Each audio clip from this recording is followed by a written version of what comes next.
Hello and welcome to Zaxria. We are back for another night at the Knots Around Table.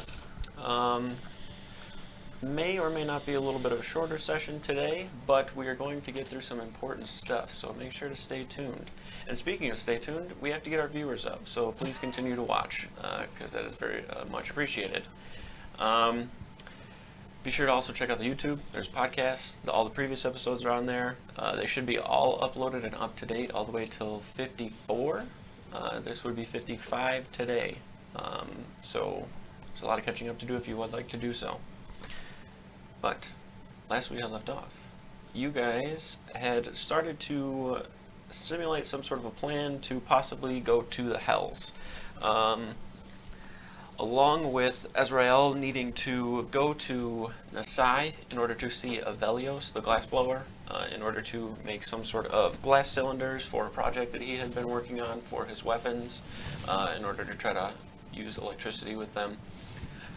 But in doing so, you were successful in getting the glass cylinders created for you, but not in the way that you were anticipating. You ended up being encountered by a well-looking older gentleman, eye patch over the right eye, scars, heavily tattooed, outfitted to a T, kind of salt and pepper hair, goatee, introduced himself as Siegfried. You spoke with him for a little while. Some sort of encounter had occurred inside of the kind of canopy-like tavern that was in the side. Your attention got diverted back to where you're assuming in that time frame something was slipped into the drink that you had of water. After drinking that, you went unconscious and found yourself in a room similarly described by Connor and Ander. This is kind of dark void. There was no light source at all. You ended up meeting the Harbinger, which you seem to share some sort of, I wouldn't say connection, but there is some sort of familiarity to him. Heated words were spoken between the two of you. You had discussed a few things in regards to the coming of Zaxria's future. You more sat and listened while the Harbinger spoke. Once you made your way out, you spoke again with Siegfried, who had kind of heeded a warning in your direction that there would come a time where you were on opposite sides of the fight that is to come. After leaving his side, he also slipped you a piece of paper.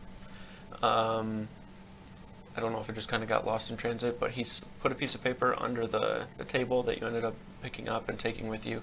I don't remember if you looked at it or not, but he did give you a piece of paper to look at. And on top of that, once he had left your presence, you used your grim psychometry to look at the surroundings of the hall that you were in the Sai. Once you started to look around, you saw that the hall itself seemed to have been constructed over something else, and for you looking at it, appeared to be some sort of portal. You're assuming it was in the room that you were in, but you don't think that where you went to was some form of a hellish plane.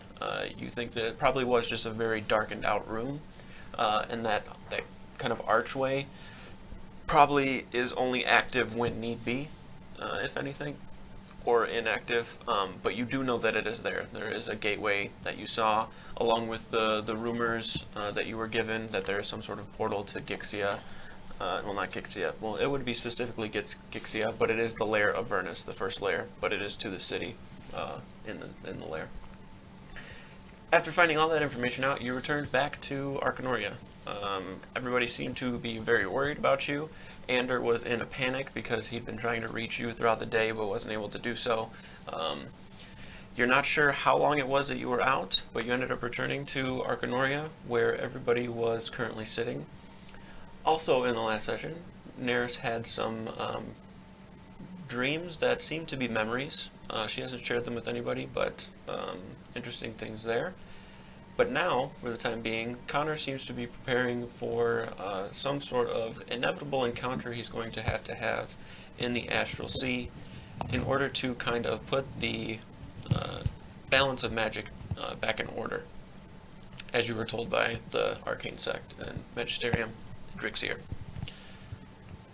So, all of you in your rooms, You rest. You begin to kind of take stock of what you have, looking at your newly found cylinders, kind of going over those more, the actual thing that just clips onto the barrel itself.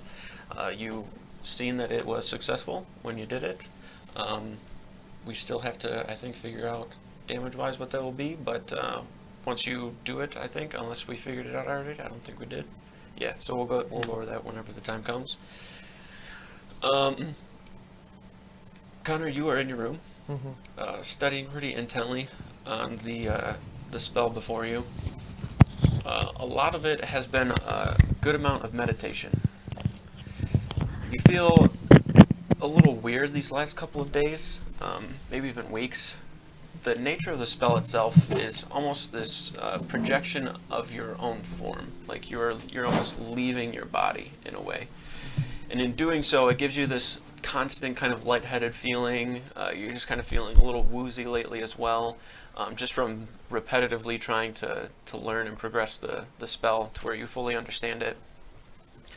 You find yourself drinking a lot of water, hoping that it'll help, but that lightheadedness and kind of nausea doesn't seem to really escape you.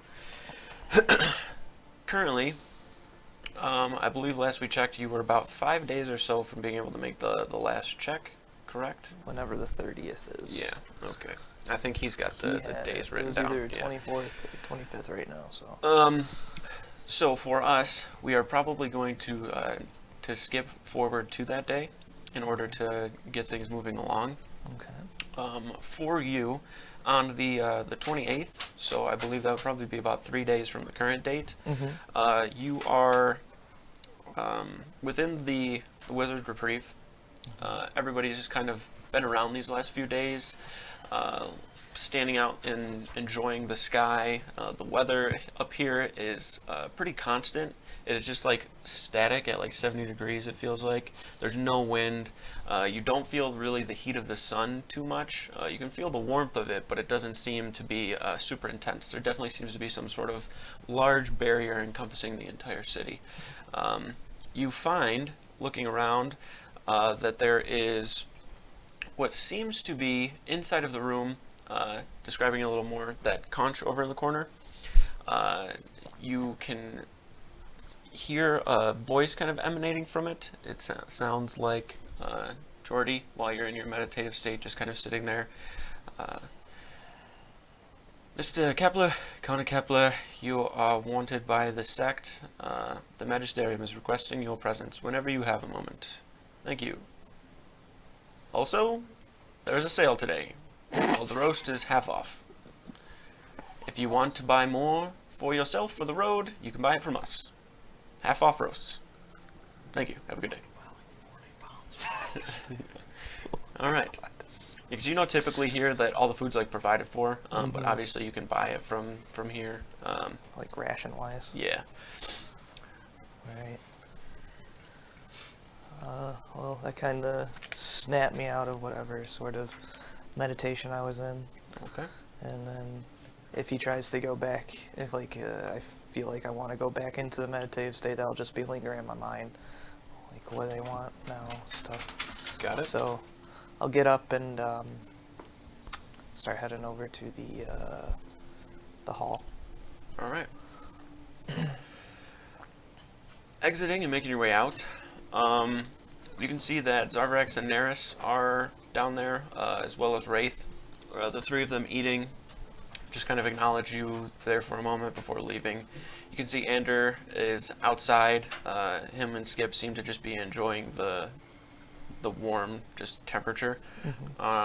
Skip is sitting with his legs crossed, reading a book, while Ander just begins to like throw cards out in front of him and watch them just fizzle back at the belt, just kind of passing time. You make your way to the front doors of the hall. The doors, as you begin to walk up, are opened. You make your way inside and can see, standing there, is Finervia, along with, God, I can't remember the dickhead's name right now. It's not off the top of my head. I got them all somewhere. Yeah. Trigadier. Yeah, that guy. Yeah, I didn't even find the page. He's the enchanter. Yes. You find the two of them standing outside of the doors. The doors are slightly opened. You can see on the inside there is a little bit of movement. Appears to be, you could definitely notice Asim's clothing, very purple, bright purple and red and yellows. He seems to be inside of the kind of council hall, walking around. The two of them out front, once they see you walk in, they enter the kind of council chamber and take a seat. Leaving the doors open, you can see the people of the sect are all sitting there waiting. You do not see Tobias anywhere, but you do see inside of here Asim, the Drixier, Finervia, and Tregadier. Those are kind of like the four main people that you normally encounter well with in here. Yeah.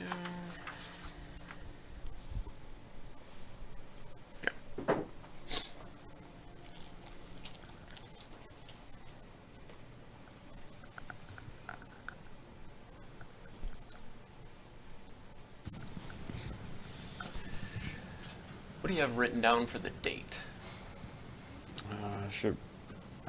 Currently the 26th. I don't know Okay. if it's the day after or not. Okay, so it's currently the 28th. So we're closer than what we thought. Yeah, That's right. better. It's only 4 days instead of the 5. Okay. It's the 28th anyways now. Yeah, So. 28th now. All right. The 20. We fast forwarded. Yeah, we're gonna jump a little bit so we can get his stuff All right. squared through. So it's gonna go all the way to the 30th. So make the checks for it. 20. Don't die. Gonna use my reroll. Okay. It's a fail. And the last one doesn't matter. That was an 11. Okay. What did you get for the week? Success or fail? That was a fail. Oof. There's a D8. Oh.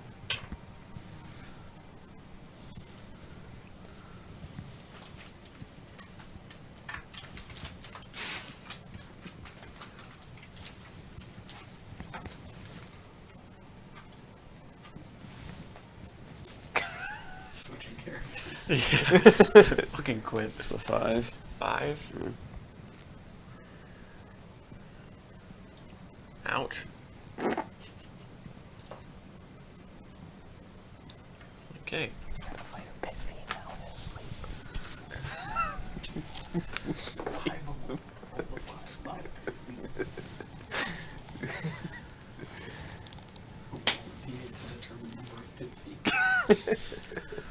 Okay. So, currently before you, you can see that the members of the sect have pretty much gathered, aside from Tobias. And they seem to be waiting for you.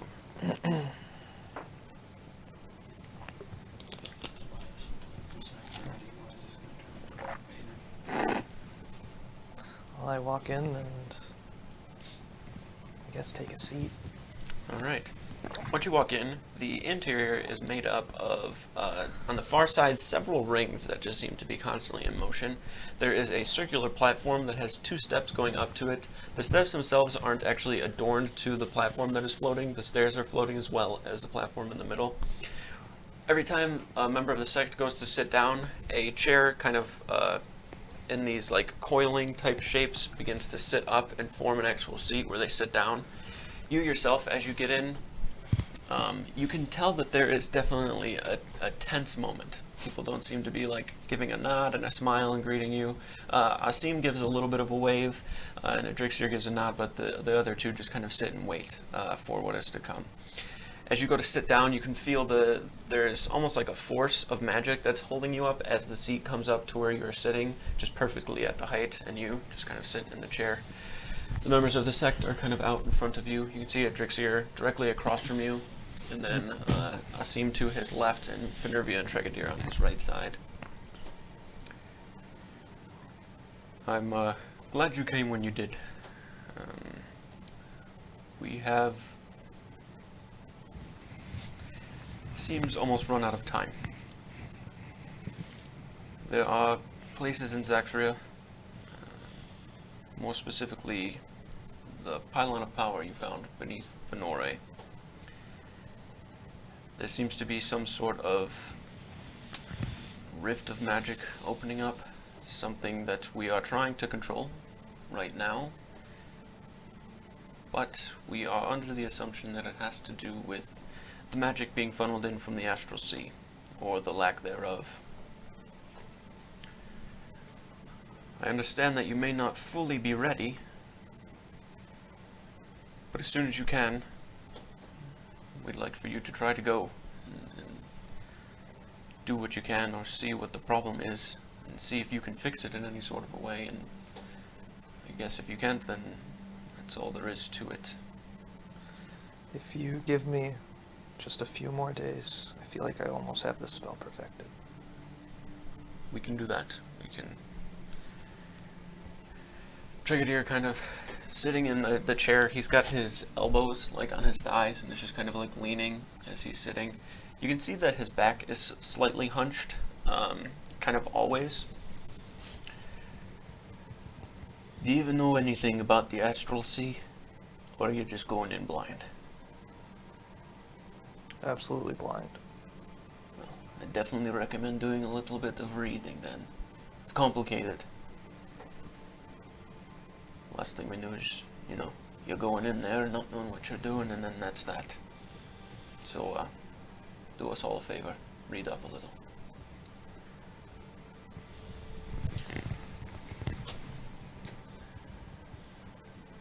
Asim at this point chimes in. What are we to do if he is not successful? What are we to do if he is? I'm just a little hazy on the steps that follow this. Well, when the time comes, and we can send Kana to the astral sea, we'll just take it from there. For the time being, I'm going to separate and send some of you off. Asim, Finovia, I'm going to send you to that pylon of power, see if you can do anything. Brigadier, you'll stay here, continue to research more, see if there's something we can do for the time being, at least, to hold everything at bay. Zaxria looks to you. We're relying on you quite a heavy deal here, Connor.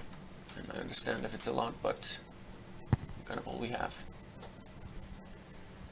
I'll do all that's in my power to save the world. Well, we appreciate that. We've reached out to the Grand Magus of Lyceum, Asarius, and he has been of no help.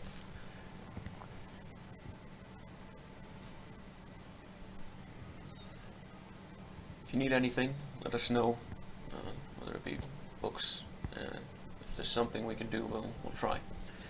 But I feel that it relies pretty heavily upon you.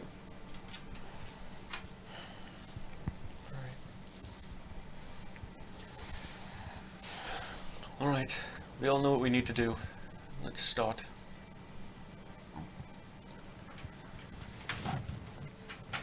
I stand up. I start heading out.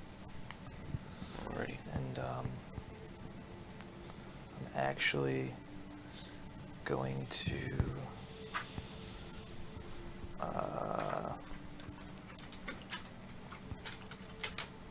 go to like the door to go up to the upper library. Okay. As you're making your way out, you watch Asim, as he's sitting up from the chair. You can see another one of him is directly next to Finervia. The one of him in the seat kind of disappears, and then Finervia takes her hands and pushes out in front of her to form some sort of a wavy-like portal that the two of them walk into. Brigadier, hunched over, just makes his way out of the hall itself. And Adrixir walks to you as you're leaving. As Brigadier said, you're going to need to research. If you need access to the library, this should help. He takes his thumb up towards your head. There's this brief explosion of purple energy, and you learn essentially the the key to the arcane lock that is on the doors to go up, so you can pretty much just walk up and cast a spell for the doors to open. Cool. I feel that that's probably all we can do to help. Thank you. If there is something you need, though, let us know, and before you decide to do so, I'd like to do it in the safety of the council chambers, and I'll watch over you while you do so. Alright, I will be back. Everyone. Alright, so I walk over to the door, Alright, cast the open arcane lock spell. got it. With the door, it is actually extremely complex, magic-wise. If you could roll an Arcana check for me. Get advantage on those.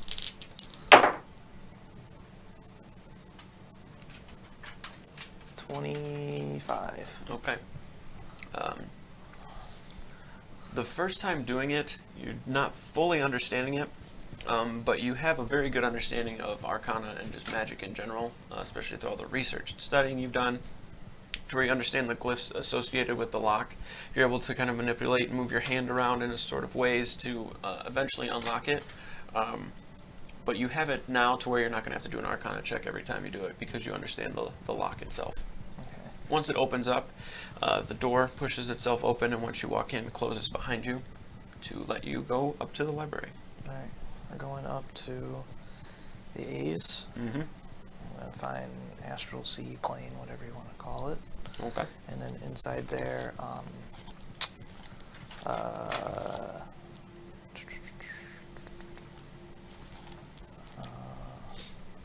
what's the word I'm looking for?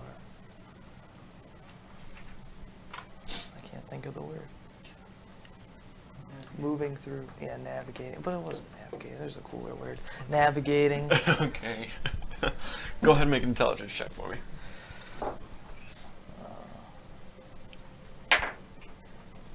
Another 16, okay. 22, or 20. 20. Okay. Reading through here, there are quite a few points that catch your attention. Things that seem quite important. You find they are, most of the information you find is written very intelligently. There is very high vocab that is used in it. You can see that it is a book that is also written by Delbert Fleming. It's more of a theories type of book on the astral sea. But what you find in it is essentially, to break it down, there's like, it doesn't say rules of the astral sea, but it's just like a section of ways to navigate it, the kind of ambience of everything itself. What you find essentially is that you are going to be bound to a tether. If the tether is separated from you, you are forever stuck in the astral sea. Things that can break the tether are death on the material plane. There are even creatures in the astral sea that feed on the energy of the tethers. Not exactly sure what they are, or none of them seem to be listed within the confines of what you're looking at. There's also magic that is strong enough to break these connections. Movement inside of the astral sea is only possible with the use of your mind, as is communication. So you can't actually really like speak. You can't like walk on ground because there is no ground. You see that the theory behind this, everything being kind of this telepathic and mental area, is that it's due to the astral sea being a place of fabricated consciousness, according to Delbert Fleming and what he believes. Right. Also, you find a section of writing that seems to be done by Asarius, that pretty much lets you know that the only usable magic within the astral sea is teleportation magic and cosmological based magic. Everything else pretty much is inert. You can't really use like divine magic there. There's no like illusion type magic there. There's a very, very strong concentration of cosmological magic inside the astral sea that is pretty much solely focused on dumping power into Zaxria to, keep it going.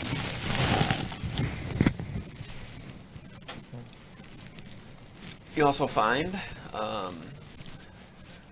a book on the creation of the astral sea. Essentially what you read is that the astral sea is essentially a love child of two astral dragons that created the astral sea in order to blanket the universe in some sort of a way to funnel magic of all kinds into it.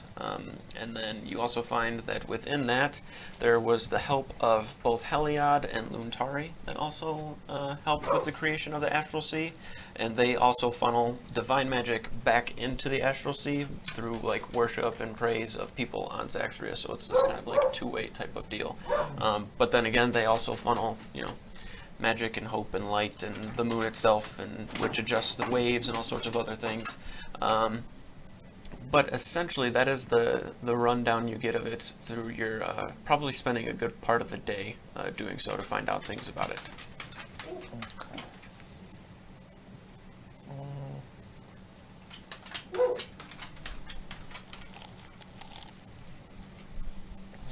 Alright, also within the same book, I close it, and then I think of creatures within. Okay. Just in case I have to encounter, I would like to sort of know if I'm going to go up against anything. Good idea. Go ahead and make another intelligence check. Better, 22. Okay. There are... I'm rolling good now, so I'm not going to roll good later.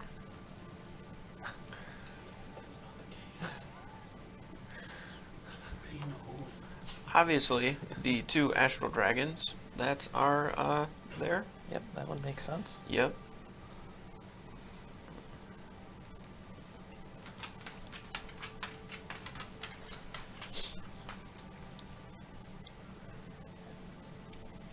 It would also make sense if I don't find anything, because I don't see many people coming back from the Astral Sea. Yeah, the only person that you know or have read about that has gone and returned is Asarius. Yeah. So pretty much what you're going to find on creatures that were there, if it was written at any point, would be from him. Yep.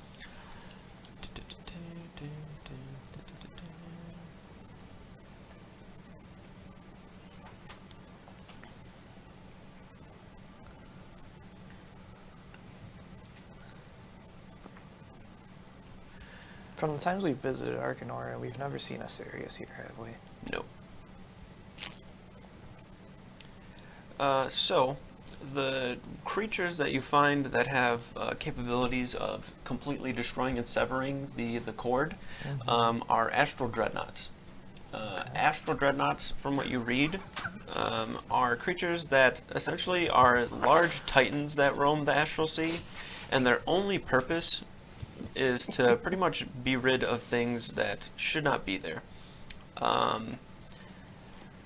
They also protect great celestial bodies, such as like the sun, the moon, constellation belts, and things of that nature. They are a force to be reckoned with for sure. Yep.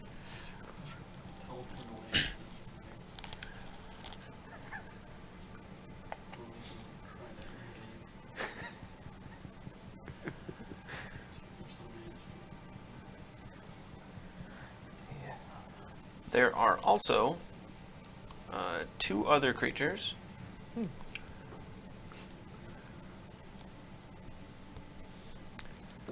These two creatures are actual derivatives, well, I guess not derivatives, but I guess some form of descendants from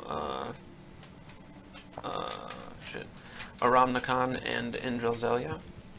One of them being a nebula worm, which are essentially just like glowing bits of energy that just roam around. They seem to be harmless for the most part.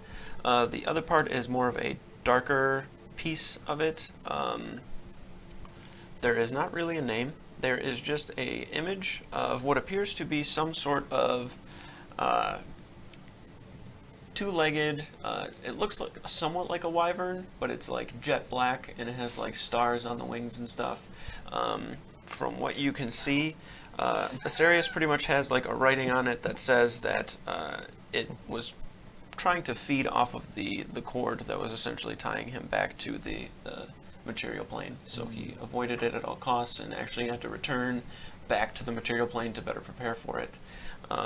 You find that these creatures are extremely stealthy within the Astral Sea, very hard to detect, and most of the time, if you're attacked by them, it is on their terms. They are very, very good at ambushing. And they don't seem to actually try to physically hurt you. It seems like they try to just feed off of the cord, which in turn actually feeds off of your body on the material plane. Okay. So I close the book. Okay, I put it back on the shelf. got it. And I walk down the stairs. And I feel around in my pockets. Do I have a coin? To return? Yes. Yes. All right. I'm heading to the Marble Gateway. Got it. And I'm going to the Lyceum. Alrighty. He doesn't seem to want to help them, but he might help me.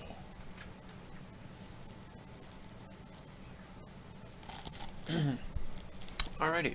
So, making your way over to the Marble Gateway, you are brought through that into the Lyceum. Oh, before I completely go through, Yes. do any of the portals seem like they're fading or anything like that because of this magic issue, or no? From what you can see, no. Okay.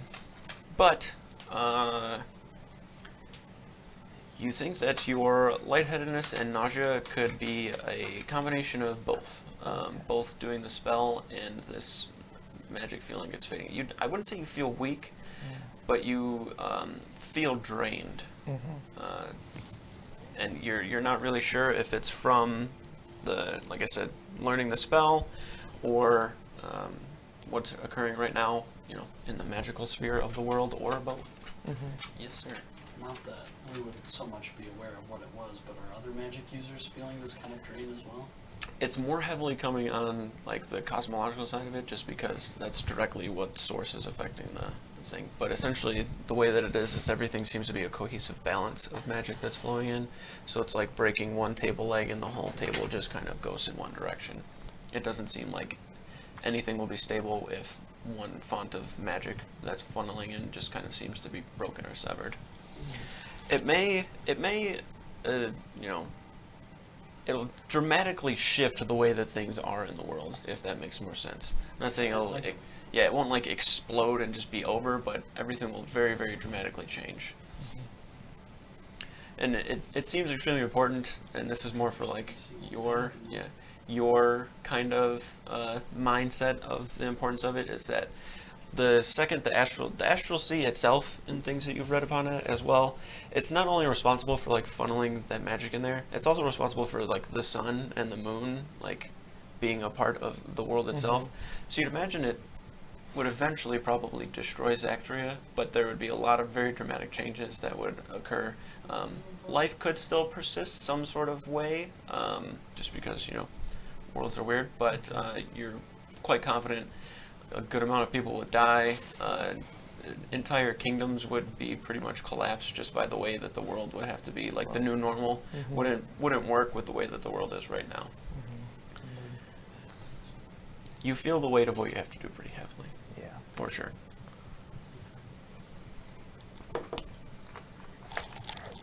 All right. You make your way in. You bamf through the other side to what you can see is Asarius's essentially chambers and library.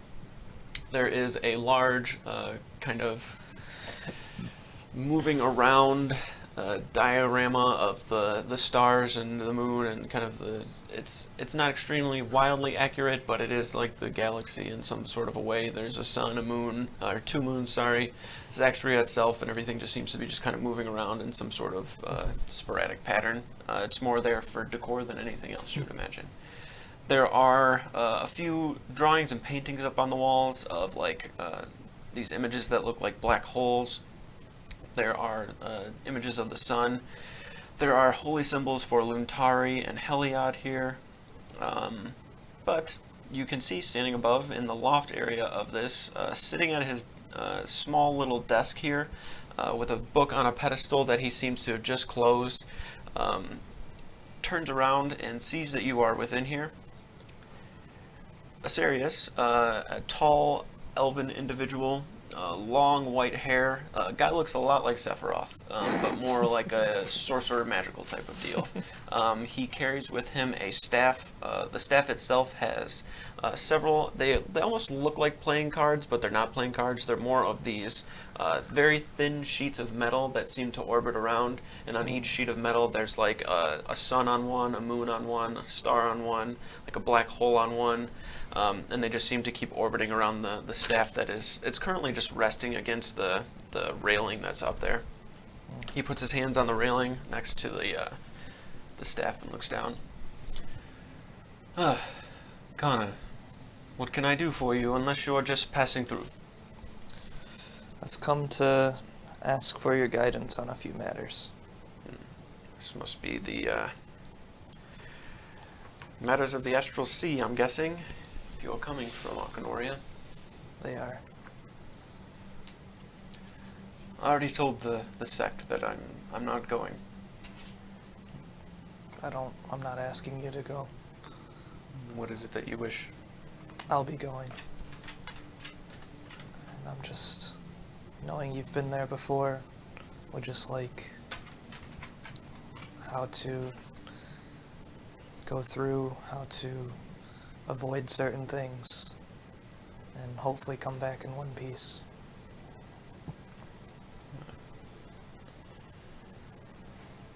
He gestures you up. You walk up the stairs and sit at the table with him. Where he sits down, you can see that he has a glass of wine that's sitting there that he seems to be drinking at occasionally.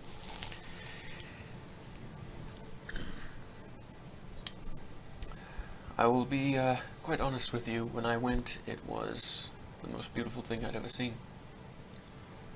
I had never felt stronger in my entire being, existence. I felt more connected to there than I do here. I mean, even years after, since I've been, I almost still feel the rush of just being there. That rush is almost kind of dangerous. It makes you want to stay. When I was there, I tried to stay a little too long the first time. I ended up encountering some sort of dark black hole-like wyvern, I guess. It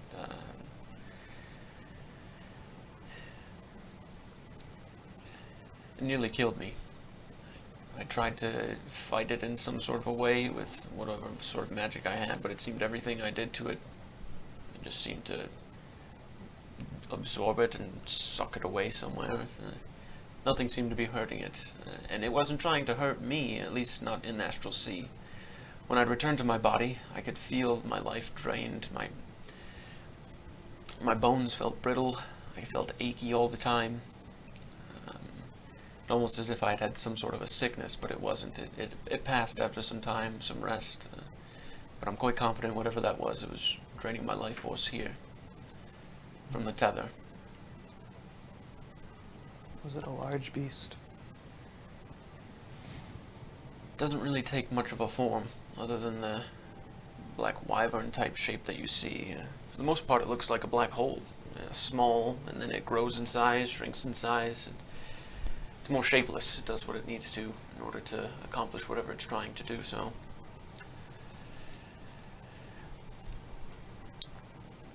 The first time I went there, it was by means other than the astral projection spell. I'd found a way to slip through the cracks, I guess, and get in. Once I studied some more, though, using the compendium, I ended up finding the astral projection spell, which essentially brings you to the source of creation of the Astral Sea, which is Aramnakan, which that in itself was quite intimidating, but nonetheless the greatest thing I've ever seen, to be honest. It's quite a conflict being in a position of absolute hopelessness if that dragon wanted to take me out, but in nothing but admiration of it while I was there. It took some time to come to terms with never really returning, but while I was there I did learn some things that I've just pretty much put in the compendiums, the spells and whatever they may be.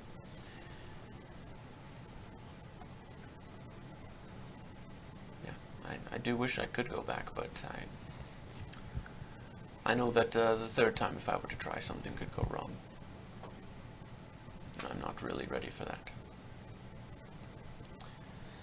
And Ramnakan was not really a big fan of mortals, as he called us, going to the astral sea.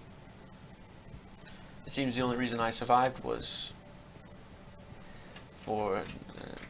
he'd mentioned her name. I never met her, though. In Drelzelia, it seemed to be some sort of other astral dragon he was very fond of.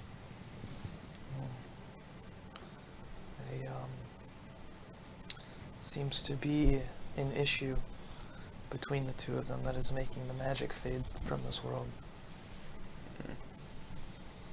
Fade all over. I've been feeling a little weaker lately. I think it's from that. It's not just me, then. I'm having blurry vision. I thought it was just getting old, but I'm only like 120 or so. I don't think that usually happens until about 150.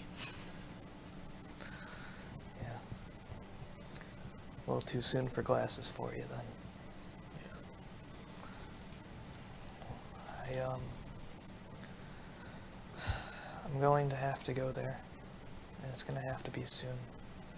Because if I don't, no one else will, and the magic will slowly fade from this world, and who knows what sort of change that will bring.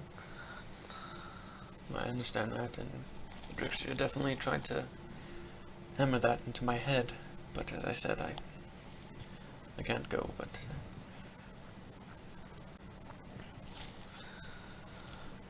So, you said the astral displacement spell brought you straight to the dragon. Straight to Aromnicon, yes. The Great Star.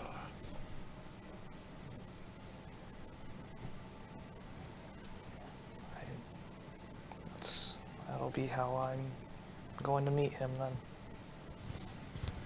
Well, you're going there, and if he is upset about something, I hope he doesn't take it out on you. I do as well, because I might not have much longer left here, but I do want to make the best of it. Well,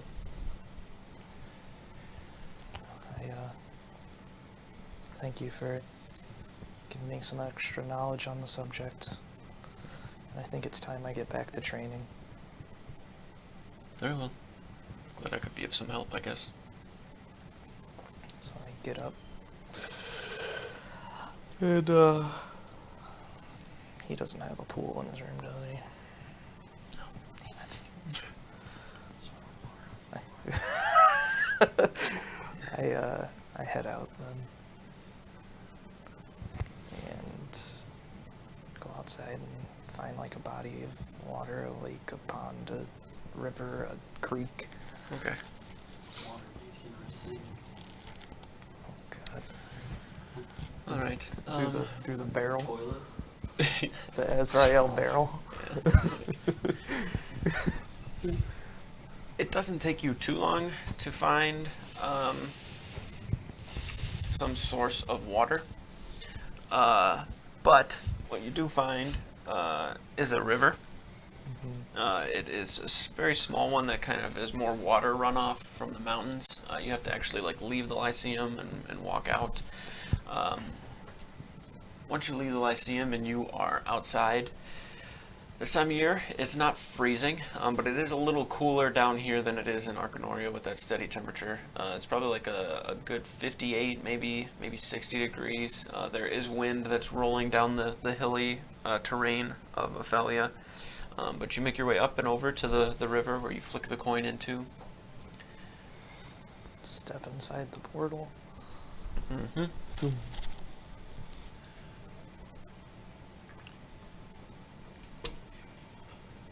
I was carrying like 200 on me. Returning to the entryway, you can see Wendell to the far side. He let you in. He doesn't seem to be collecting attacks from you. You seem to be pretty important right now.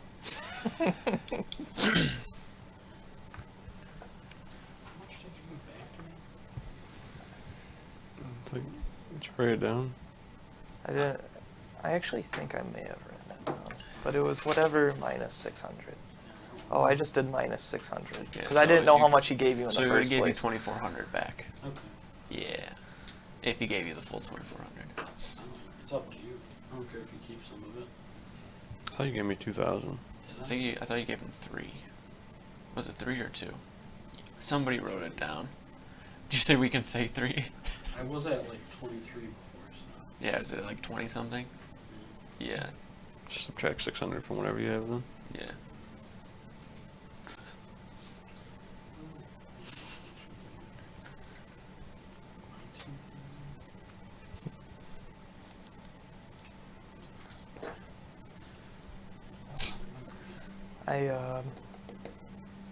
I leave the entryway, head back to the Wizard's Reprieve, Mm-hmm. and do I still have the key in my pocket from there, or did that go away? Because I never returned it The key for my door. Oh, yeah, no, you still have it. Okay. And then I go back into my room and continue my training. All right.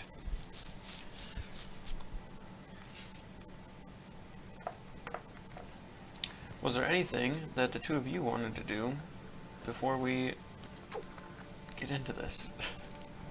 Is this just today or like over? Over the probably would have been like 4 or so days, because it goes to the 30th is when he's making the check to do so. Is there anyone up here that sells like leather?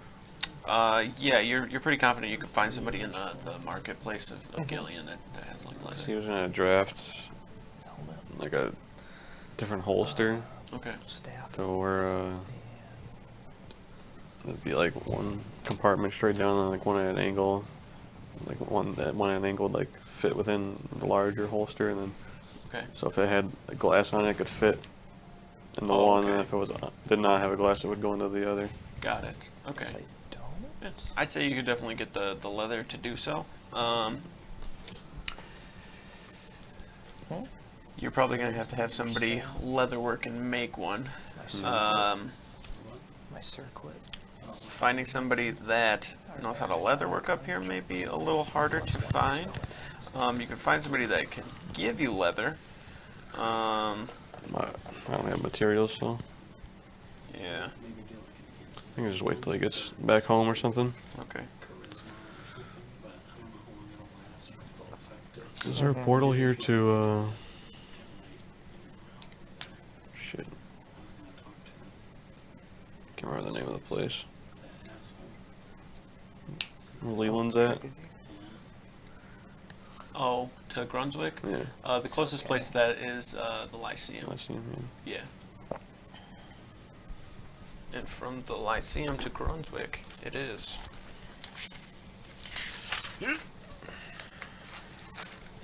Where's my... I really have a map that... Oh, here it is.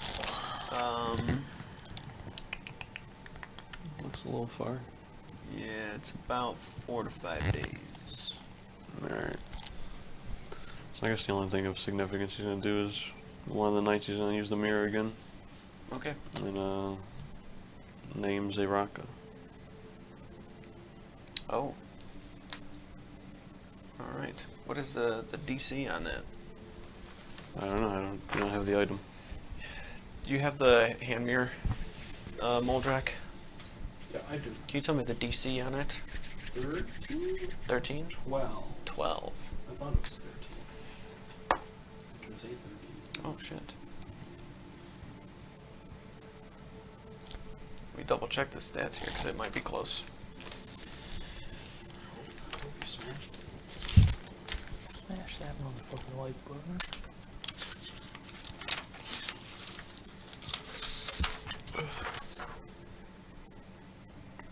That is a fail.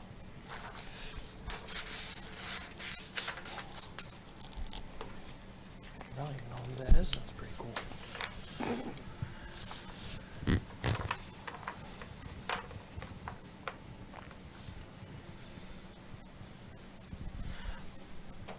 Alrighty. As you are sitting here within the the room, I'm guessing? In your room? Okay. Within your room, you take the mirror and try to utter the name of the creature that you are looking for. Knowing the name of it definitely helps to the DC of it, because it works similarly to the scrying spell. Having never met them, it is a little harder, but not a great roll, even with the low DC on that. You end up scrying upon what appears to be a run-of-the-mill individual. They don't really seem to have much of a like above average look to them. They seem to be some sort of a farmer, or maybe. The individual seems to just be walking near a field and plowing it, and you can see what looks to be in the background a river. And then on the opposite side of that river, very, very tall redwood trees. That's up to you where you think that may be. But you can see what appears to be like grassy kind of plains, and then a river kind of to the side of that, and then beyond that there is tall redwood trees. The individual seems to just keep going about their day, acting as if they are a farmer, before they kind of put the tools away and make their way into a house. Inside of the house, when they get in, it is extremely hard for you to see anything. The interior is very, very, very dark. It doesn't seem like there's any light that's lit inside of here. The individual themselves, you can see, has a beard that just kind of straps around the chin. There's like very, very light stubble around the face. Their hair is like a reddish brown color. They have very, very, very basic clothing on, just like a white tunic, leather pants, very, very scuffed up boots. And it doesn't seem like they have like a ton of land, but it also seems like there is a good amount of people near where they are. That's really all you get from the mirror. I could tell he was. Can I see his like work? A field of crops. What do you mean? Can I tell what kind of crops they are? Yeah, it appeared to be some sort of a like corn, essentially. And it didn't seem like it was like starting to actually grow. It more seems like it's being like cut where it can be. Like there was like a little bit of thawing that occurred, and they're just trying to like get some form of a like seed from it maybe, or something remnant of it, as it just got into this like spring type season. So everything that was kind of frozen and messed up, they just started to try to like sow and plow everything and clean everything up. But they seemed like they were actually participating too. Okay. All right.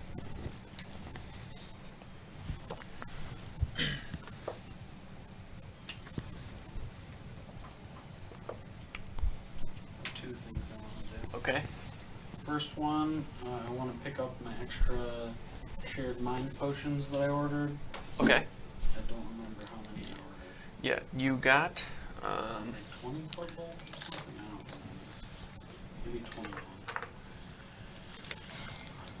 Pretty sure it was an even number. I don't have it written down. We'll have to just like recall the stream. I thought it was enough for 3 doses for everyone, but I don't remember. Okay. Exactly. We will double check the stream, but Yeah. we'll say that you pick them up. I'm pretty sure you already paid for them. I guess Dragadeer might be. No, he's. Alright. I'm gonna go try to find Dragadeer. Okay. Yeah, he's easy to find. He is within his I don't know if I'm gonna make this quick. his table. No, we can go through it. Yeah, we got time. You end up finding the Enchanter's Table, which is the name of the building that Tregadier has set up here. Inside, you are greeted by Zilwix first, the small gnomish man, or boy, if you would. He is gnomish, but he carries himself like a young child. He is very nervous. You can see him currently sitting at a table, and where you normally notice him very, very nervous, when he is working on something and enchanting it, he almost seems like he's standing up a little taller, and he's very focused and confident in what he's doing. You can see what appears to be a long staff. It's probably a good 5-6 feet. He seems to be putting glyphs all along it. They're kind of going up in this spiraling pattern, but as he's going through and putting the enchanting glyphs on them, you're watching him just kind of dissipate as he gets further up, almost as if he's putting the enchantment on there. But normally when something's enchantment, it's not visibly on there, but the glyphs are just kind of seeping into the item itself. once he gets probably about 3/4 of the way up, he's just kind of sitting there. Sorry. I didn't notice you were there. I'm just working on something. Can finish up if you need to. Trigadier usually gets mad if I make people wait, but do you mind? I'm quite close. All right. I'm really kidding. Thank you, sir. He just continues to go back at it. You probably wait for like a good 20 minutes.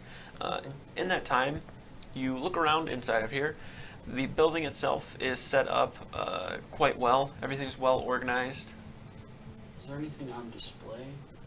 It doesn't appear that there is stuff that is sold, but you can find a book that's probably about this big, and the book itself has a ton of enchantments on the inside of it.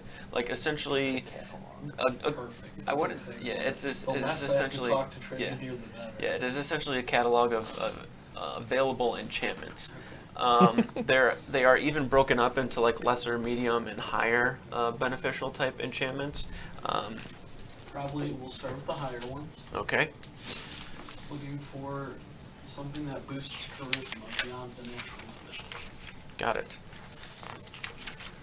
Oof. Oh, this Don't is know if it's available. Maybe a long shot. We'll see. Okay, you do find enchantments for it's like charismatic boosts or whatever it may be, but essentially there are enchantments in here that can improve your charisma scores. Most of them are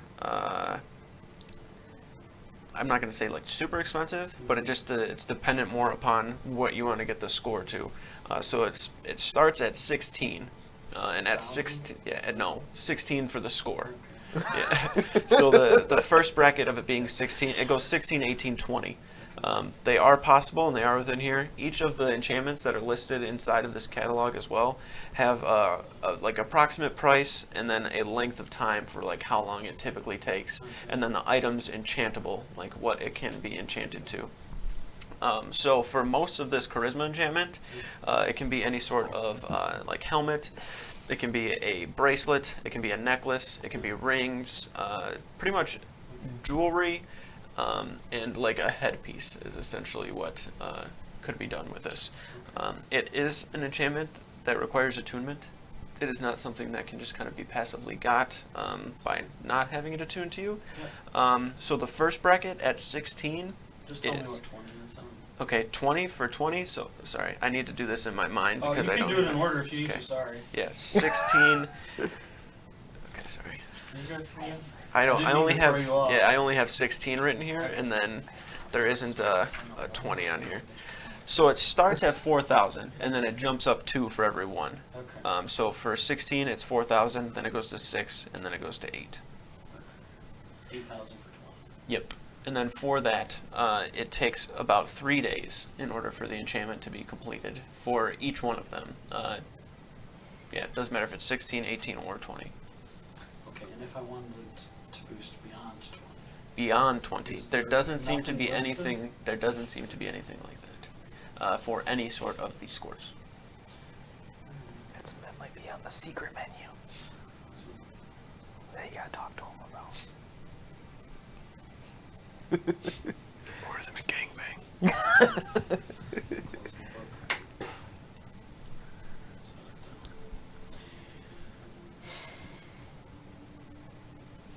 What's the kid's name again? I don't know why I said that. Zilix. I'm not right there.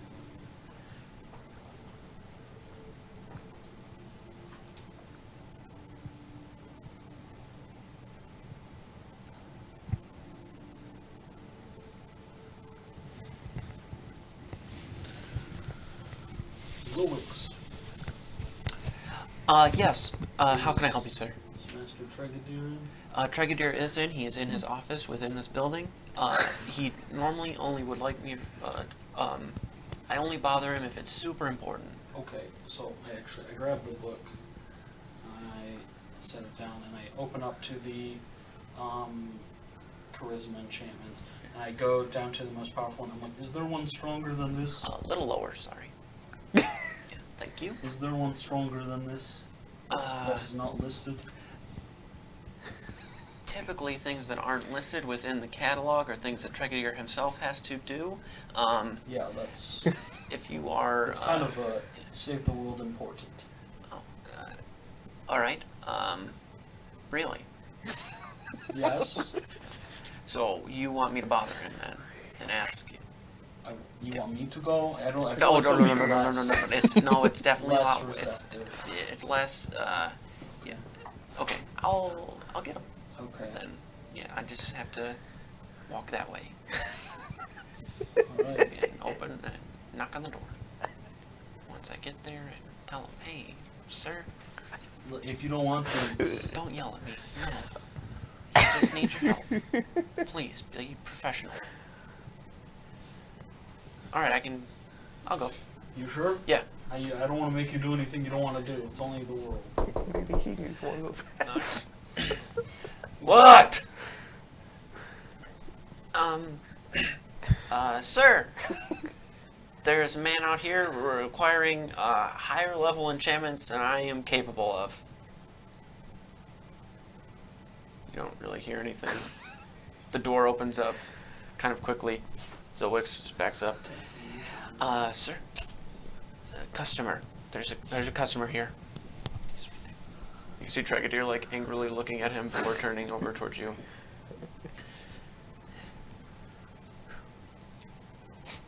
What can I do for you? So this charisma enchantment here. I was wondering if you have anything stronger.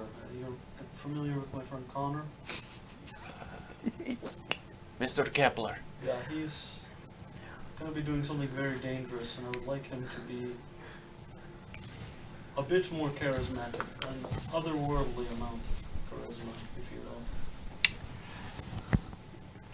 I feel like it could help. The type of magic you're asking for is quite difficult, beyond what we can already do. Okay. It's like that for most of the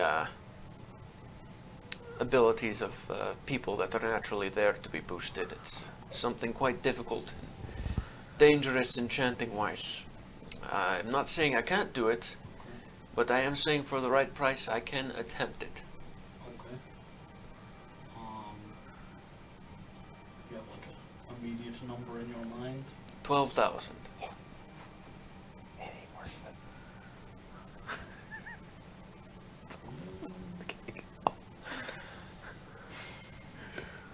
Okay, and looking or remembering the book, is there anything that just gave him like advantage on any charisma checks? If you were looking in there, yes, most definitely. You could find something within there that gives advantage on charisma-based checks or something of this sort. Okay. Alright, well, we have money, but not quite that much money, so I will just talk to Zilwix about this one. Thanks anyways, though. Turns around, closes the door. He's pissed. Zilwix, with his eyes closed, just turns around and then walks back over to the book. Oh.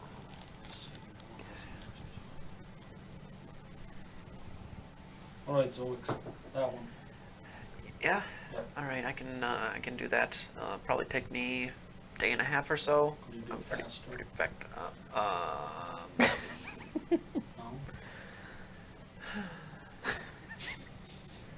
There's a very specific. Tregedier has a system, and I can't really deviate from it. Okay. Could I give you extra money to like work through the night kind of thing? Yeah, I'll do that. That'll probably work. I can have it tomorrow morning. I just That would need be great. I just need the extra gold, I guess, to keep this stuff running. Mhm. So for that enchantment, what do you want enchanted? We can provide the item if you just list what you'd like.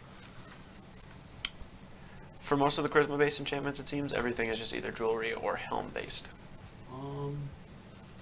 Bracelet. All right. Yeah, I can most certainly do that. This one is also one that's going to require some form of attunement.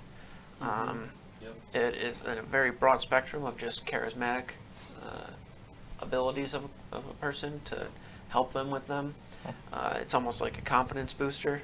Yep. I feel like I got the idea from reading the catalog. Yeah, maybe you should get yourself one of those. I just thought of that. You can't really mess with your own supply, though, you know? Yeah, that's true. Stay yeah. away from your own supply. Yeah, that's dangerous. I don't know any other enchanters. Yeah, I can do this. I'll do it overnight.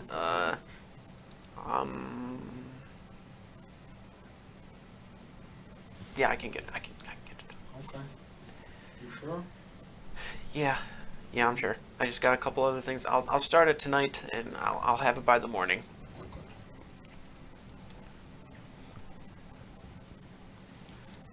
It'll be 2,750 gold pieces.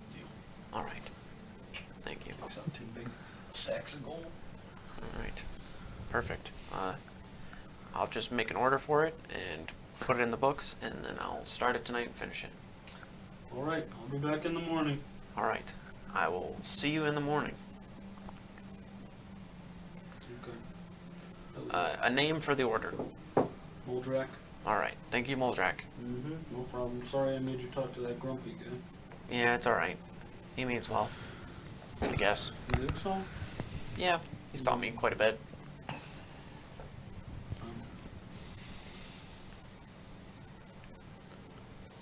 I'm gonna be waiting in the reprieve for Moldrak to return. All right. I don't have any other plans, so I would have had back. All right. When you get back to the reprieve, Azrael seems to be sitting at a table and waves you down. Hey, what's up? I gotta talk to you about something. Okay. Have a seat. Yep. I'll sit down and Links forward on the. punch over You know how long Connor's gonna be? for his spell. Whatever he's doing. Oh, I don't know how long the actual, like once he casts the spell it's gonna take, but I think he's almost done. Is it gonna be like a quick trip? What he's gotta do, or? I don't know how time works there. I could ask him. I need to find out.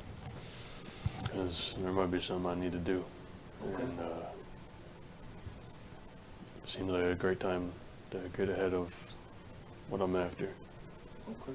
I don't know how long it could take, maybe up to a week or so. I don't know how long it's gonna be. Alright. Do you want someone to come with you?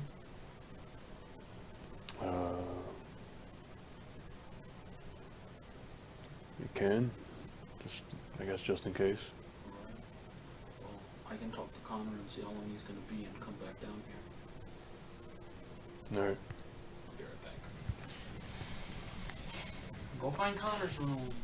You guys would know where each other's rooms are now at this point, instead of having to bother Jordy all the time for messages. Connor! I'm sure you're probably busy. Sorry I'm knocking so much. I open the door. I look pretty drained at this Yeah, moment too. I was gonna say he You looks very alive, dude? tired.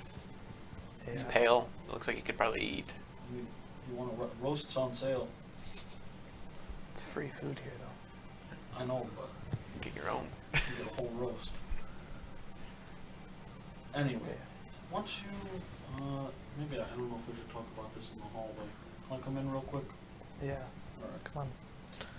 walk in, shut the door. You know how long, like once you cast the spell, does time work? Is it just going to be like you flash there and flash back? Is it going to be a long time? Because Azrael says he has something he needs to do. If We're trying to figure it out. if he has something he needs to do, I would say it's better for him to go do it than to wait for me, because I have no idea how long this is going to take. Okay. I also commissioned you something that will help you in making a plea with this deity, or whatever it is. It should be ready in the morning. Thank you. Mm-hmm. Yeah, it's I've actually been traveling all around today. Oh, Yeah, I went over to the Lyceum, how did that go? learned a little bit, Mm-hmm. learned that it's really dangerous to go where I'm going, and it's probably a good thing that I'm going alone. Maybe. Maybe not. The this spell takes me directly to where I need to go. Oh, well, hopefully that will let you avoid anything pretty dangerous. Well, it kind of just throws me right into the mouth of the beast, Yeah, more or less. okay. Well, I've also learned about these other big things there called astral dreadnoughts. that just sounds, even the name sounds scary. Yeah. They're huge. Like, These are big, bigger. bigger. Like, mountain-sized. Maybe bigger than that. Maybe like avoid those if possible. Yeah, like, do not cross. Yeah. But within the next few days, I should be able to go through this, and if there's anything you guys need to do, let's say don't wait for me, because I don't even know if I'm coming back. Well, I think you will. I don't know why. I just feel like you will. And I guess I'll come down and grab a bite to eat too. You should, yeah. Alright, well, let's go. Azrael's down there. Open the door. Yep, and you guys get back down. Everybody pretty much convenes and eats as the night and day begins to wind down for you guys to discuss and do whatever it is you wish. Food is brought to you along with drinks. Yeah, so if you need to do something, you can go ahead and do that. So I can go with you if you want. I will. Alright. I'll be incapacitated for a while, well, at least in this plane. When did you want to go? Does the morning work for you? Yeah, I guess that's fine. Wait, we're doing something? No, you can stay here. Can I please go? I feel like with a small crowd might be better for this. I don't know. I don't know what kind of mission it is. Yeah, no more than one person. Fuck! I go into my pocket, I just take out the coin and I hand it. We're gonna have to go through the Lyceum, Okay. the gateway. Probably gonna have to stop at that mansion again. That state. Okay. I don't know if it'd be faster to go by dragon. Well, it would be faster, but I don't know if it's a good idea or not. Okay, well, if you have your steed, I can fly. Although I don't know if my giant owl can carry both of us. I kind of know what this statue. I could use it to get to the estate, but the place I need to go after is probably gonna be too far. Okay. Should we save it for the second part then? I don't even know if the steed will last that long. I gotta go from the estate to the Dread River. Okay. Well, I'm pretty fast. Not quite as fast as a horse, but I can probably keep up. Or I can commandeer a horse at some point. Maybe we can see if the Lyceum has horses. They don't. Well, that answers that. Not unless Does you the state buy. has horses that we could commandeer two of? Probably. I don't know how willing they'd be to give him up, but Alright. he might be a little rattled to see me, so. Okay. Alright, It's just I'll leave in the morning. is that the same estate that you got those plans about the? Yep. Need to find someone who would likely be doing business, trade business. Trade? We know somebody who we've helped in the past. What was that guy's name? Which guy? The one that that gave us the trade guy. We saved his daughter.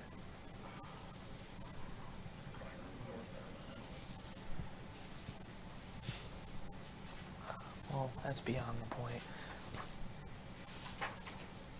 I would say he owes us a favor, but he gave us a lot of favors. As in money. It's alright. This This guy should probably know. If he deals with all the trade routes in Ophelia. Okay, that's probably the best bet. Yeah. If not, we're gonna loop down to Brunswick. Alright, Be the second best bet. got it. Works for me. His place is right outside of Brunswick, somewhere. Okay. I still don't remember his name. And I doubt I have it written down in my memory journal. Edward Duval. Mr. Duval. I had it written down in my memory Same journal. guy, Duval? No. Okay. Okay. He did a lot of trade. Edward Duval. He may know, His too. daughter Rosalie. Yeah. If you're going to Brunswick and you can't find anyone, his place is not too far from there. Yeah, I know where it is. There. You can keep it as a backup just in case. One more roast over here. They're on sale to buy or just to eat now? Uh, Want one for later, for the road, you're leaving? One to eat and 3 for the road. Alright. The 3 for the road will be 3 gold pieces. That's fine. It's so cheap. Okay, but Half off. Such a good deal. No one's buying Here's them. your 3 gold. Takes it. The roast will essentially give you 2 days of rations for 2 people, each one. Pretty good. Alright. But you obviously have to eat them in some set amount of Good time. yeah. Okay. It's fine. Before putting it in a bag, I pour water on it, and then I freeze the water. Ooh, Alright. that's Drop it smart. in the bag. That just thaws in the bag. I don't care. Keep it preserved for slightly longer. Yeah. Okay. You just take a bunch of salt. Anything else you guys would like to do for the night? Nope, I'm just gonna eat and go to bed and go to the enchanter's table in the morning. Go to bed. And Alright. feel more lethargic when I wake up. Yeah. Alright, you guys wake in the morning. I don't think anybody expended any sorts of spell slots or anything, so that is up to you guys. I don't have anything to roll. I can roll something too.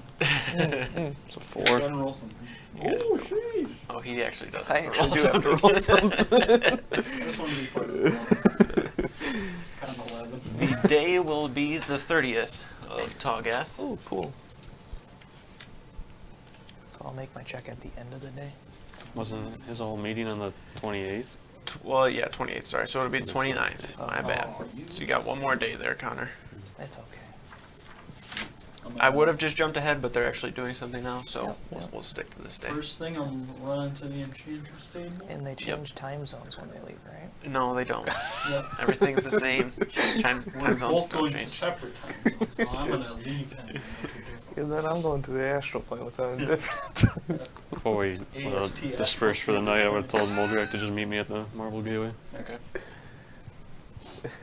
So I'll run over there, get the item. Okay.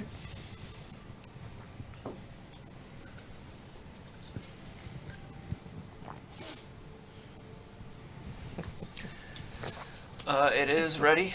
You can see Zilwix is like rubbing his eyes. Hello. Hello. You look tired. Wide awake, friend. Alright. Is it done?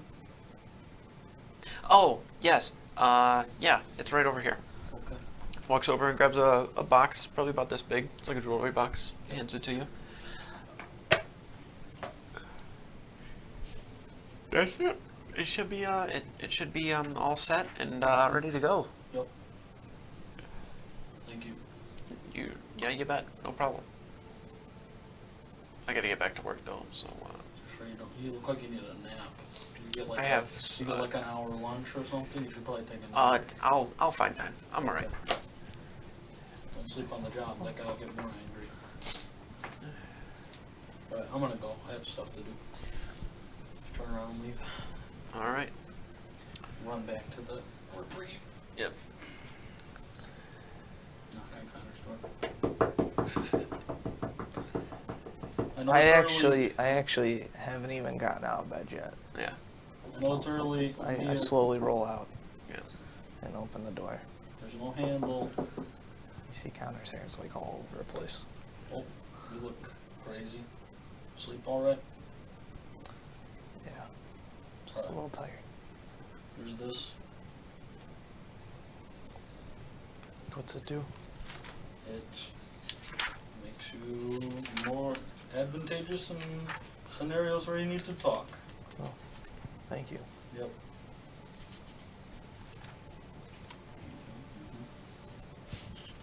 I put on the charisma band of advantage.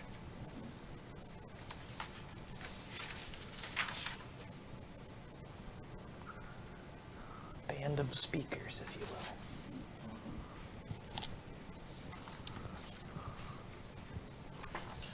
The calendar's all fucked up. Alright. You guys. After that, head to the Marble Gateway. Alright, we'll be back. I leave. Alright.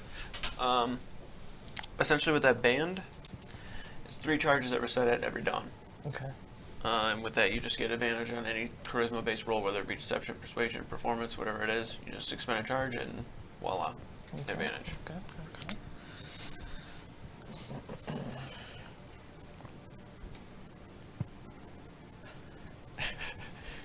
She's fucked up. Fun, Ashley. Your taser number Connor just kill him. Stays where number 4 they are now. Alright, so we are on the 29th of Togath, which is the first day of the week. Well, not the first day of the week, but wait, it's in the calendar. Anyhow, you guys make your way to the Marble Gateway and are going to the Lyceum, if I remember correctly. Plan. Alright, sounds good. And then from the Lyceum, you are going where? To the estate. Okay.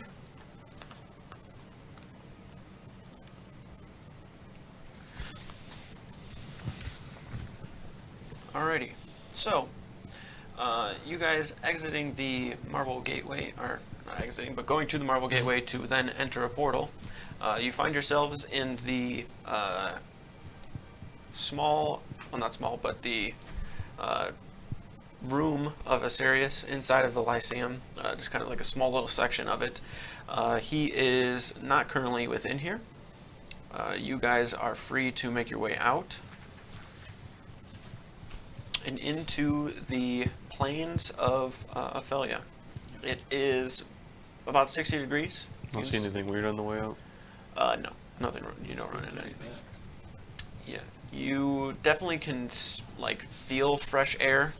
The sun actually, it feels more prevalent on your fur and your skin. It's not as much of a barrier as there was before.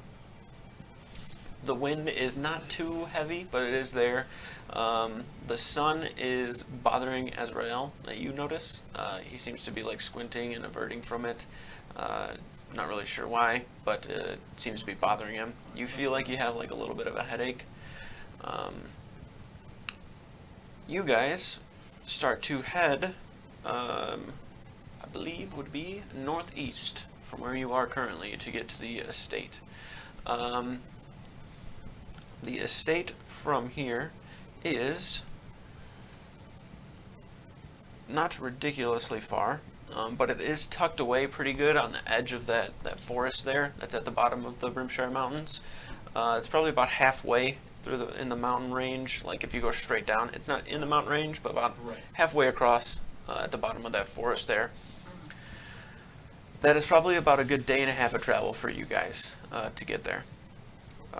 From where you are, just, I don't know if you said you're using a steed to get there? Or are you just walking? How are you going? How are you going? Can with my best guess, could the owl carry both of us? Giant owl. Yeah, it's a giant owl. Let's see. I don't know how big it is. I need to see its strength. If you base it on strength, I doubt it'll be able to.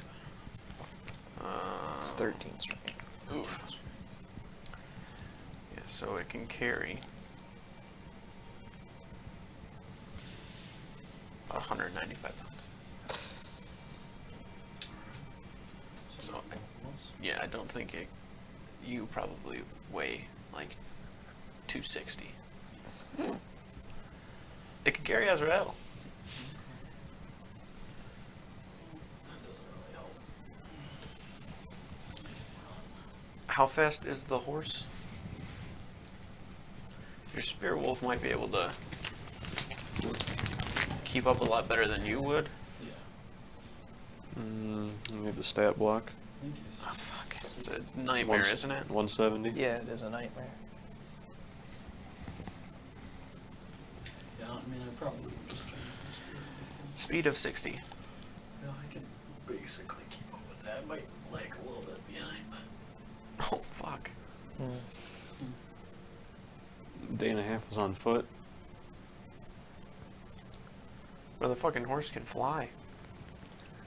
horse carried 2 people? I just pulled up its stat block. Speed of 60 feet, fly speed of 90 feet. Dude, it zooms. Holy shit. You should hold on to I know, I can take that one. But come on, it's gotta be that. It does match. It matches. It matches his whole this. aesthetic. You yeah. also gain resistance to fire damage when you're riding it. Imagine taking fire damage.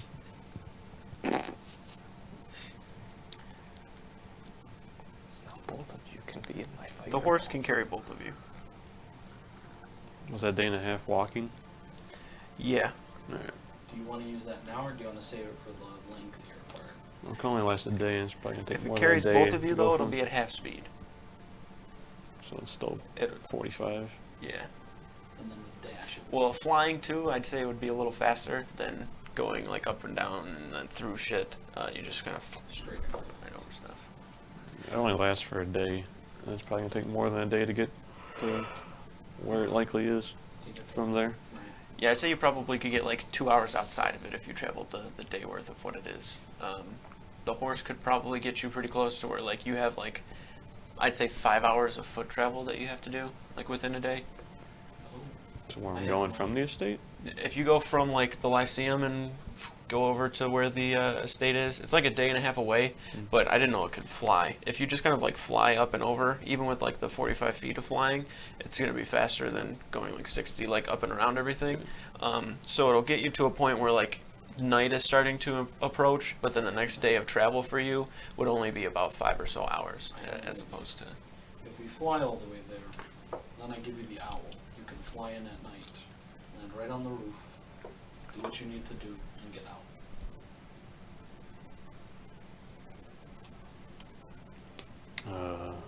Okay. That'll probably be more efficient than having to go. You might even be able to snag 2 horses. No, probably not with the owl. I'm looking for information from the guy. Okay. Wake him up out of his sleep. Hey. Wake up! We can do it during the day if you want. I mean, this seems like a much better option. Up to you. We're the blind bandits. I mean, I'd hate to ruin relations too much, Okay. but We can do it during the day if you want. Just camp once this thing runs out. that's probably a better idea. Okay. We'll do that. There's that. Alright, are you taking the horse? Yeah. Alright, with your command word, you summon the horse forward. The flames lick off of the tail and mane of the horse. The eyes themselves are lit with fire before subsiding to just a dark black void where the eyeball is. You guys are both able to get onto the horse. Once you tap the sides of the horse, it begins to just like kind of stride and trot through the air. There is like fire beneath the hooves where it's trotting upward. This thing flies? And it begins to pick up into the air and fly. You can get quite a distance up. It feels a bit strange being in the air and not having like a ton of space to your left or right, and you're kind of just in this one little spot. You can feel the wind up here.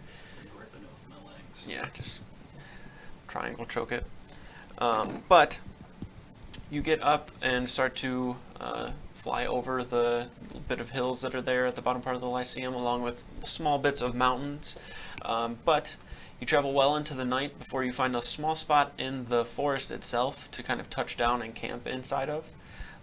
The horse stays for an entire day. It'll probably be gone back into its normal form in the morning when you wake up.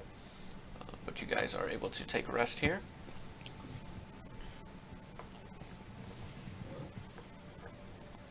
Want to fire for the night? Do you need one?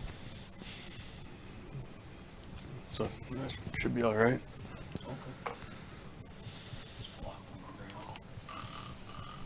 All right. And Actually, I'll probably stay up and keep watch. Okay. You can sleep. You look like you needed more than me. Yeah, I don't know. The sun seems a lot brighter than normal. Maybe. I don't know. Make a perception check, please. What did you get? 3. That's a fail. I rolled a 3 and a 4, so 12. Okay. As you are resting,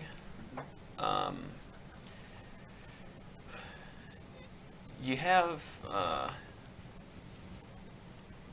you trust Azrael, but this is the first time the two of you are just like alone and going on some sort of journey, trip, if you would. You start to realize that there really isn't too much about him that you do know, and you remember where that got you last time with Apex, stuff being hidden from you. It gives you an uneasy feeling, but the fact that Skip was pretty much sent to him by, the High Priestess, and everything seems to have some sort of a plan, you definitely feel a lot more uneasy about what is coming, as opposed to, the things you don't know about him. But still in the back of your mind, questions to be asked and things to be answered. As you're looking around, you notice that he is threshing around a little bit in his sleep. Seems to have a lot of trouble sleeping, and you've noticed that quite a bit traveling with him. Yeah. It's a lot more of like groans, even like a slight whimper here and there. You notice that he does wake up intermittently through the night. I'm gonna, while he's Rubs at his eyebrows. kind of thrashing, I'm just gonna set like a water skin over my. Yeah, he does wake up and kind of sip from it a little bit before laying back down and falling asleep. You can see that even though it's about 60 or so degrees, maybe pushing like mid-50s, that he still has a little bit of sweat when he sleeps. Nothing around you seems to be threatening you guys. You can hear howling of wolves in the mountains behind you. There are birds that are flying around a lot more now because of the time of year that is currently here. Okay.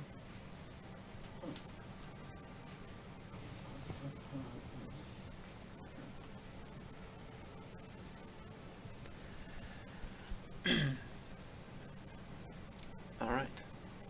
And you guys wake up the next day, fully rested to some degree. You fall asleep, Moldrek, knowing that you're probably okay. You don't really feel too worrisome about anything, and the horse is still there. So you're assuming that if anything were to come in your direction or get close, it would start to neigh and probably, as the horses, protect itself. All right. I'll just sleep until we wake up.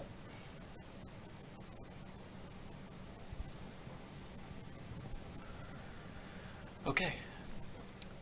And you guys are heading towards the estate, just walking there? Yep. Yep. Okay.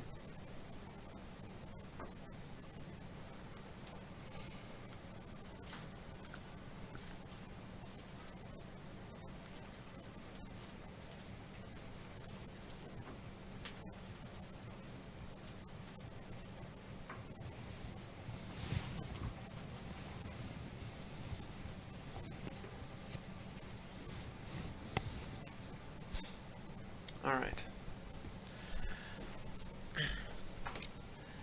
Are you guys just walking there, right? You Yeah. don't have mounts or anything? Okay. No owl. Fast pace. Moving through the forest. Path of least resistance. Alright. The two of you walking side by side. You pick up the figurine of the horse on the ground, place it in your bag. Two of you walking, you can see that you are approaching from the north side of the estate. This is kind of the back side of the estate. The entire estate itself, this is your first time being here, has very tall, probably about 8 foot to 10 foot tall iron gates that surround it, along with these large stone pillars about every 20 or so feet that are holding the structure of the gate up. You can see that there is some sort of a very large 4 to 6 door barn that seems to have several carriages that are in it. It is quite early in the morning, so you can see that there is a lot of preparation going around on the grounds. There are people tending to it. There doesn't seem to be any sort of agriculture here, like farmers or anything like that. Most of the landscape is more for decoration's sake. There are bushes, flowers, whatever it may be, and there are crews that are tending to that. You can see that there are guards that are very frequently surrounding and walking around the perimeter of the estate.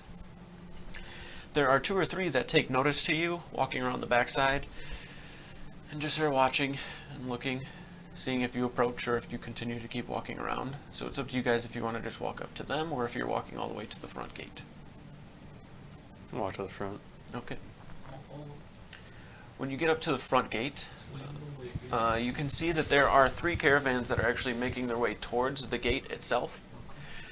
You watch one of the guards that is up towards the front go towards the caravan, kind of like waves, whistles, and stops them where they are, and turns around. Excuse me, can I help you? Is that us? Yes. Okay. Hello, I'm here to speak to Mr. Clydesdale.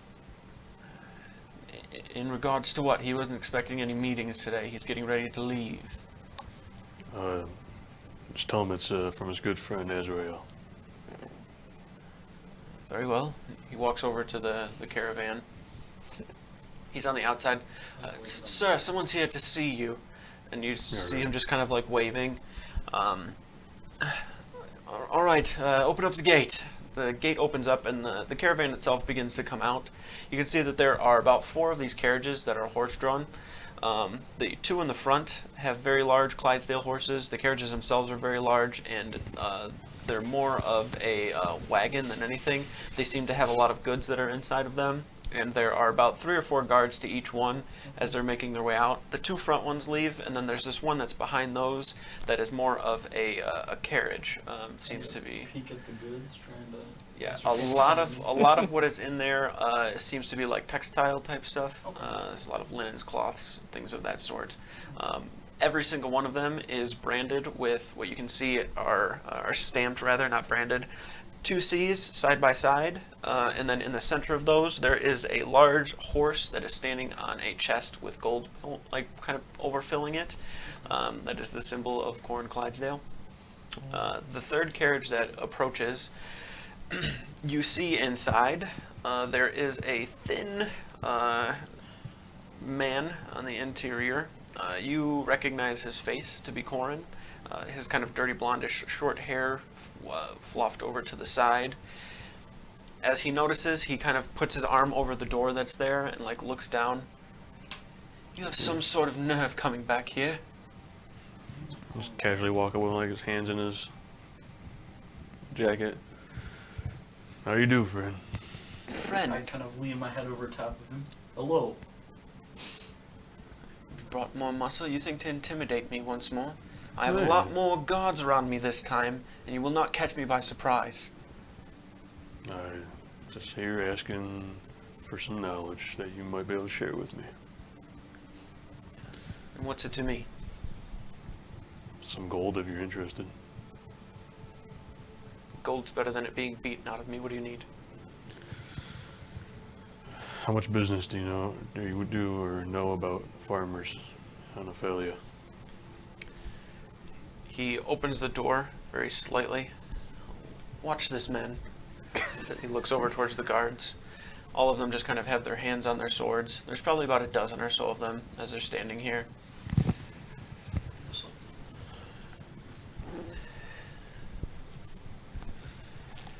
He walks forward with his hands kind of together. You can see he's trying to hold some sort of facade of a strong individual. He stands up. Yes, there is trade of the farming like here in Zaxria. I do know of it. I'll take some coin first before I delve any more information. Just nudge Moldrake. However much you want to give him.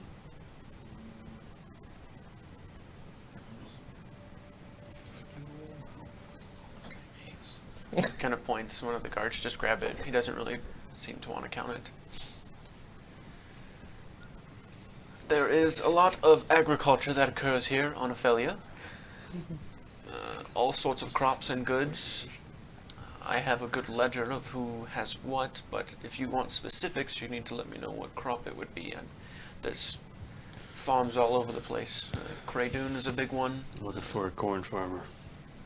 Near the Dread River, likely. Across from the redwoods.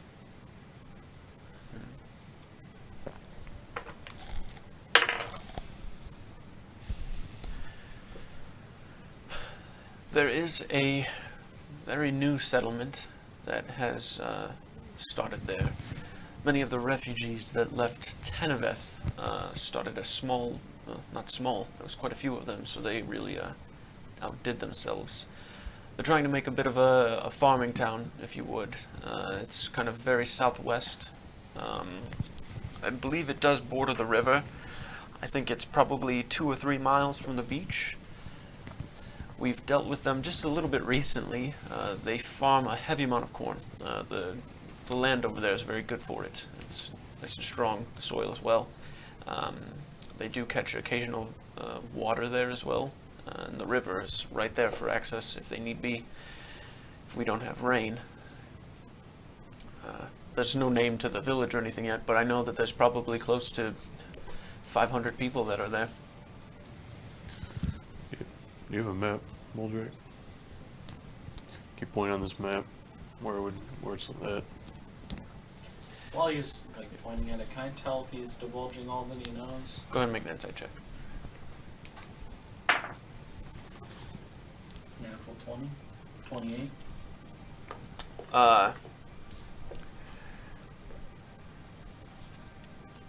He doesn't seem to be like hiding anything, but he definitely could be a lot more like specific on stuff. He seems like he's just kind of being more of like a dick than anything.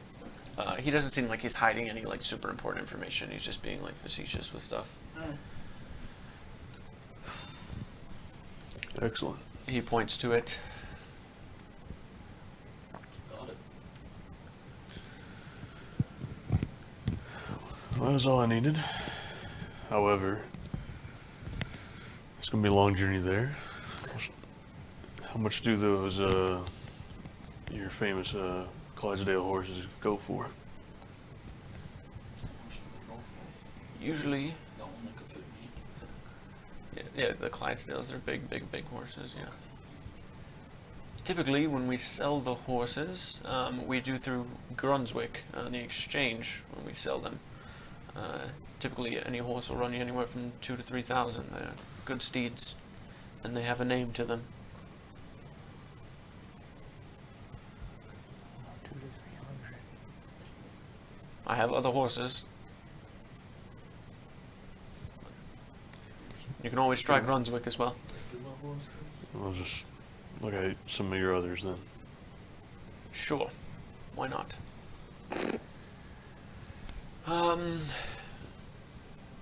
Just wait here. I'll have somebody fetch some things. It'll be about 400 gold Per horse. for both.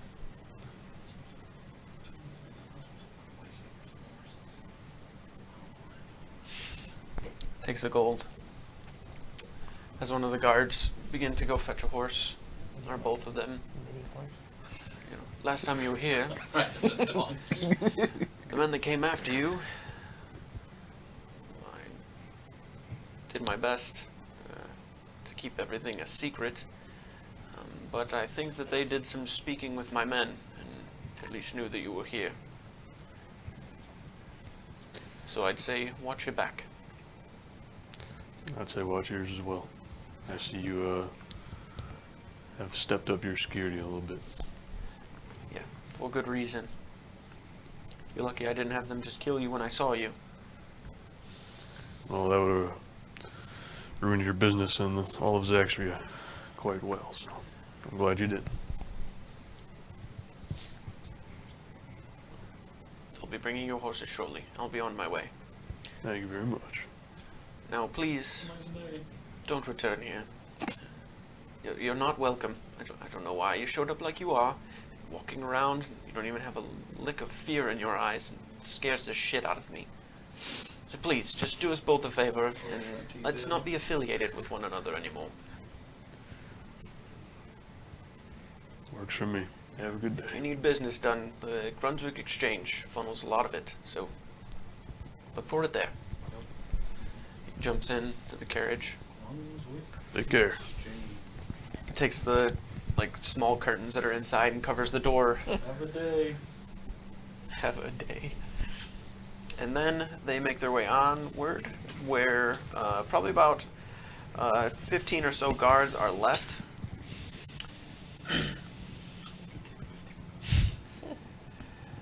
Two of them return. One of them just walking pretty much adjacent to the other, while the other one brings up the horses.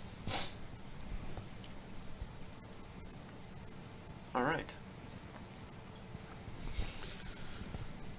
You guys are given two horses. They both seem like they could carry you, and one of them seems a little unkempt, like it just kind of free roams and nobody really buys it or anything, but it's a suitable enough horse. You want that one or you want me to take that one? A little wild like your nature, I guess. So Okay. it's all you. I'll take that one.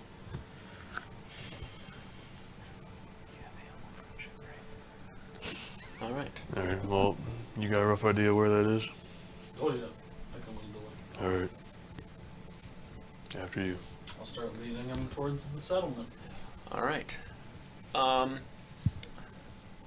The knowledge that the information you've been given seems pretty factual. There were several hundred refugees that were both within the keep and Tenebeth, and there was that small village that was just north of the keep that was attacked a long time ago when you guys originally went and saved them from the orcs, and everything was burnt down and destroyed. It was a small village just beyond the oaken thicket that's there, which is pretty much just like this random bit of woods that is smacked in the middle of the hills, not inside of the forest that borders the bottom of the Brimshire mountain range. So you're pretty confident that what he's saying is pretty true. You feel pretty good about it as well, just because of what you saw within the hand mirror. So you'd imagine there probably are a good amount of people there that just are trying to find new life and make a new home for themselves, since they couldn't really return there. And Brunswick itself is a very crowded place. Cradoon's just a small little village. You'd imagine some people just kind of split and went on their own ways, but it seems a vast majority of people have found a good bit of land here that's pretty unoccupied. A lot of Ophelia is a lot of just uninhabited plains, but you end up finding your way that direction. Brunswick is on the way. If you are so choosing to stop through there, you're gonna have to pass through anyways. So I don't know if you want to stop in there or if you want to just continue through. It's up to you. I'll mention it to him when we're like getting close. Be like,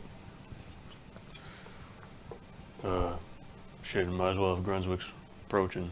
Make a quick stop there. I got a couple things to buy. Okay. Think we could get these horses to go through the portal back to Arcanorian? I have no idea how that shit works. I think it would be hilarious to see Lentil's face if two horses came through the portal. Just takes a shit right in the marble gate. We send them through first. Just sit behind them. Yeah. Just like, hello. The fuck? All right. So your guys' travels over the next what is going to be 3 days to get you from the estate down to Brunswick. So for you, this is going to be, we are now on the 33rd? the 33rd, yes, because the 30th would have been the day you woke up. So if you could make those 1, 2, 3, 3 checks for me, because the 33rd will be the night that you make the check. Reroll. 11. 11. 11. It's 3. Okay. Okay, dude. There goes that week. So it's the 33rd one we're getting to Brunswick, or is this the You are journey at to... Brunswick. Yeah. Okay. You are approaching. It is early morning. You guys have been traveling pretty well. The horses are making good time. The kind of one that is a little more mangy looking and unkempt definitely seems tired, hungry as well. So you will have to, give it some sort of food, whether it be a couple days of rations. Definitely not meat though, because it won't take it. Transfer Leland here. Yeah. Yes. At least when you were last speaking, or had last known, and that was only because of the jail being fully constructed. I just had a couple things to get here. Should only be like a half hour. Alright. I don't know if you want to check on Leland, if he's here, or... I can go ask about him. Alright, I'll go do that. Alright. Okay. I don't know if we ever discussed, like, if this guy has a shop, but the guy I know that works out here that I get my, my fixes from. You talking about the cigars and? Yeah. Yeah, that's Bartleby. Yeah, you've already been to him before in the campaign. Yeah, it's Bartleby. I know I spoke with him, I just don't know if I actually came here and spoke to him. Yes. Yes, you did. Bartleby. All right. His shop was going out of business, and I had to go into business sale. then it wasn't going out of business. I would have grabbed a sack of gold from you. Okay. Buckets. Get your buckets. General store. Making your way into Bartleby's, you can see him over on the far side. He is a halfling individual, of which you have met before, as I said. I've got my stuff here.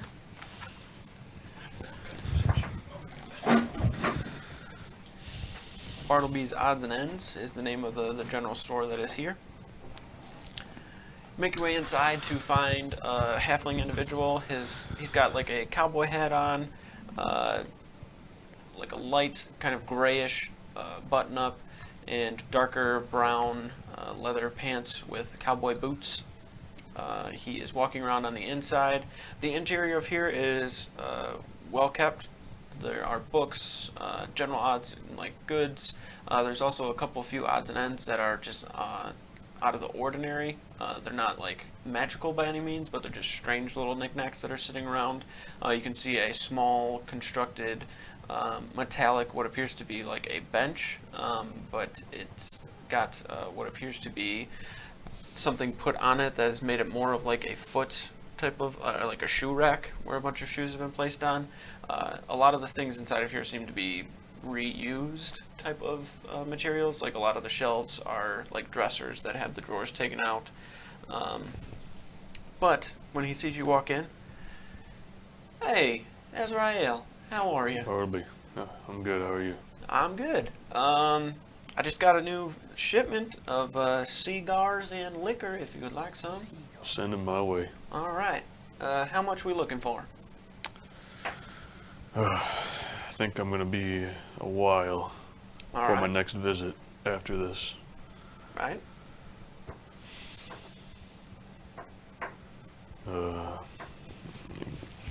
Looks in the gold pouch. You want to just give me 100 gold's worth of both? Sure. We can do a big old crate of goodies. Send a big crate over over to the mansion. All right. To our estate. Yeah. Sure. I sure can. I will do that. Let me get some paper really quick to make this up. And he grabs and starts looking at it. He's like, I'm going to just take stock of everything, and then whatever I can muster up, 100 gold wise, will be there waiting for you. All right. All right. Can I get one bottle to go though, with me? Sure, we'll just include it in the 100. Takes it and hands over a bottle, dark liquor. Thank you very much. Anything else I can do for you? You wouldn't happen to know anyone around here that does leather working, do you? Yeah, sure do actually. There is on the other side of town. He's kind of an odd fella, but he's nice enough.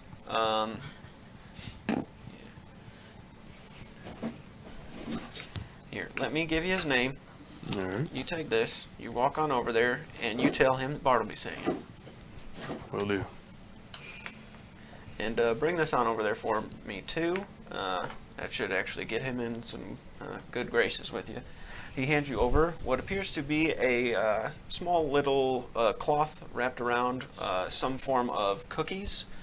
My wife makes them. He loves them. He asks for them all the time, so you be the messenger, and hopefully he can help you out. Excellent. All right. Thank you very much. You look on the paper, and the name on there is Harley. There is where Grunswick Meats was. There are now probably about 4 or so shops that are over there. Most of them are all artisan shops, as the smithy is over there, where Grenley Smithy is. Now there seems to be some sort of other artisan shops that are being put up in place of the meat shop, just to kind of keep it all in one spot. Folds the paper, stuffs it in. Always a pleasure. Yeah, no, certainly. You take care. You too. Head on over there. Mine's 100 G's. Okay. All right. I'm supporting your habits. It could be. There's a lot. It could be community. Yeah, you send it to the estate, so it'll get just put in the. Yeah, those cards we got sent from the keeper. Yeah. Have a field day. Fucking. Walk in, it looks like a frat house. Jeez. They All right. So on the northeastern part, where the shops are, you can see that there are about 3 buildings that are being constructed. One of them is fully completed, which is Harley's Hard Work. It just looks to be like a shop. You can't really tell from the exterior what it is, but being told by Bartleby what it is, you can make your way inside. Now, though, looking at the other buildings, they don't seem to have too much work done to them, mainly in part to the season that had just occurred. It was very, very cold just previously, but you can see now that there are people bringing supplies and such over here, and then over to the kind of southern side of where this is all that farmland, and then all of the homes are kind of tucked in that bottom southeast corner of the city itself. Walking up and over to there, you can see what appears to be on the inside a man. He has what you can see is in front of him this circular piece of wood where he has something tied up to. Appears to be some sort of fur, and he seems to be tanning it and just curing it. He takes the whole thing and sets it over on a wall, and then you make your way inside and can see inside of here that there is what appears to be on one wall several hides and furs that are hanging up, also just kind of put on these rings that are just tanning and sitting as is. There are several tools that are sitting over on the side as well. The shop itself doesn't seem to be organized and set up fully yet. It still seems like he's kind of settling in. The individual you're looking at is probably a 50 or so year old human. He has a full beard. The beard itself is gray. His hair is kind of black, but more gray inside of it. You can see that his lower jaw seems like it just kind of sits to the side a little bit and is open constantly. One of his eyebrows just sits a little lower, and you can see on his hands, he's got one hand where his pointer finger's missing. His pinky seems to be broken on the right side, and then on the left, you can see that there is a pretty heavy scar that goes across the top part of his hand and then down around here, to where you can see that there's a pretty hefty scar here as well. Hello. Hello, I hope I got the right place. I got a cookie delivery from Bartleby. You deliver cookies. Well, apparently now I do. Sure, yeah, they must be from his wife. Yeah. Oh, these things are killer, man. Let me They tell smell you. good. Grabs one. Thanks. Yeah, well, I'm here. If I could maybe procure some business from you. Yeah, sure. I'm just setting up shop, so whatever you think, if I can get to it, I'll do it. I need brushes this coat aside. Kind of something like I have here, holding my weapon. All right. I pulls out this journal,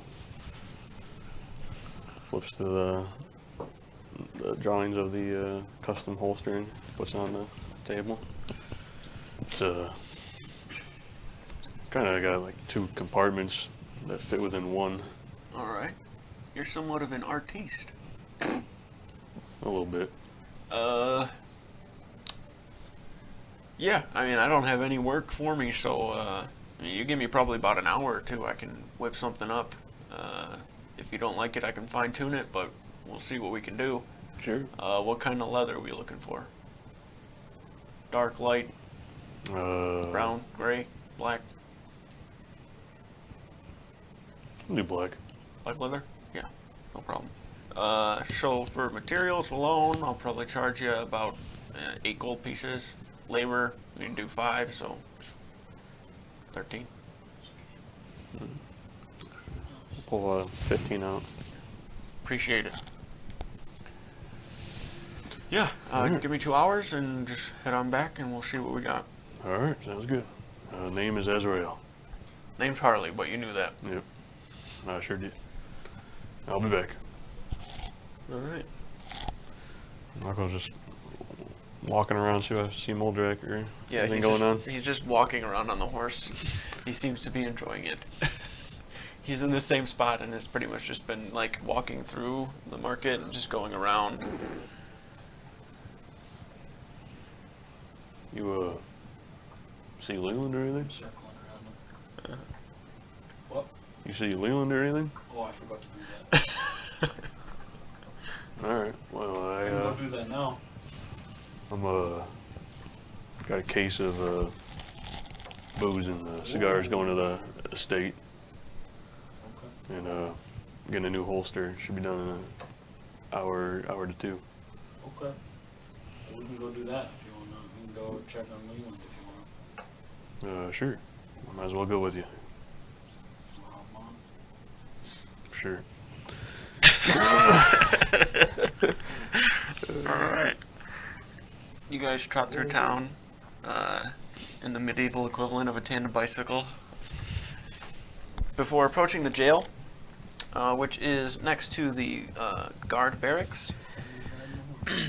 The jail here, along with the barracks, is newly renovated, and you can see the logo of the keep is emblazoned upon the door of both.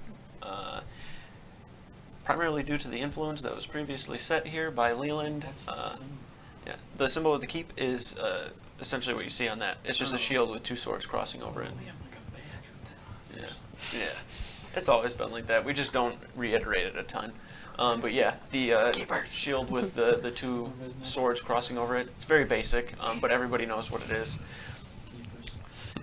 There is the guards barracks and the jail. Whichever one you decide to go to is up to you. Jail. All right. Once you make your way to the jail, I want to talk to him. Can we just see if he's here? I guess if you don't want to chat, just make sure he's behaving. Yeah.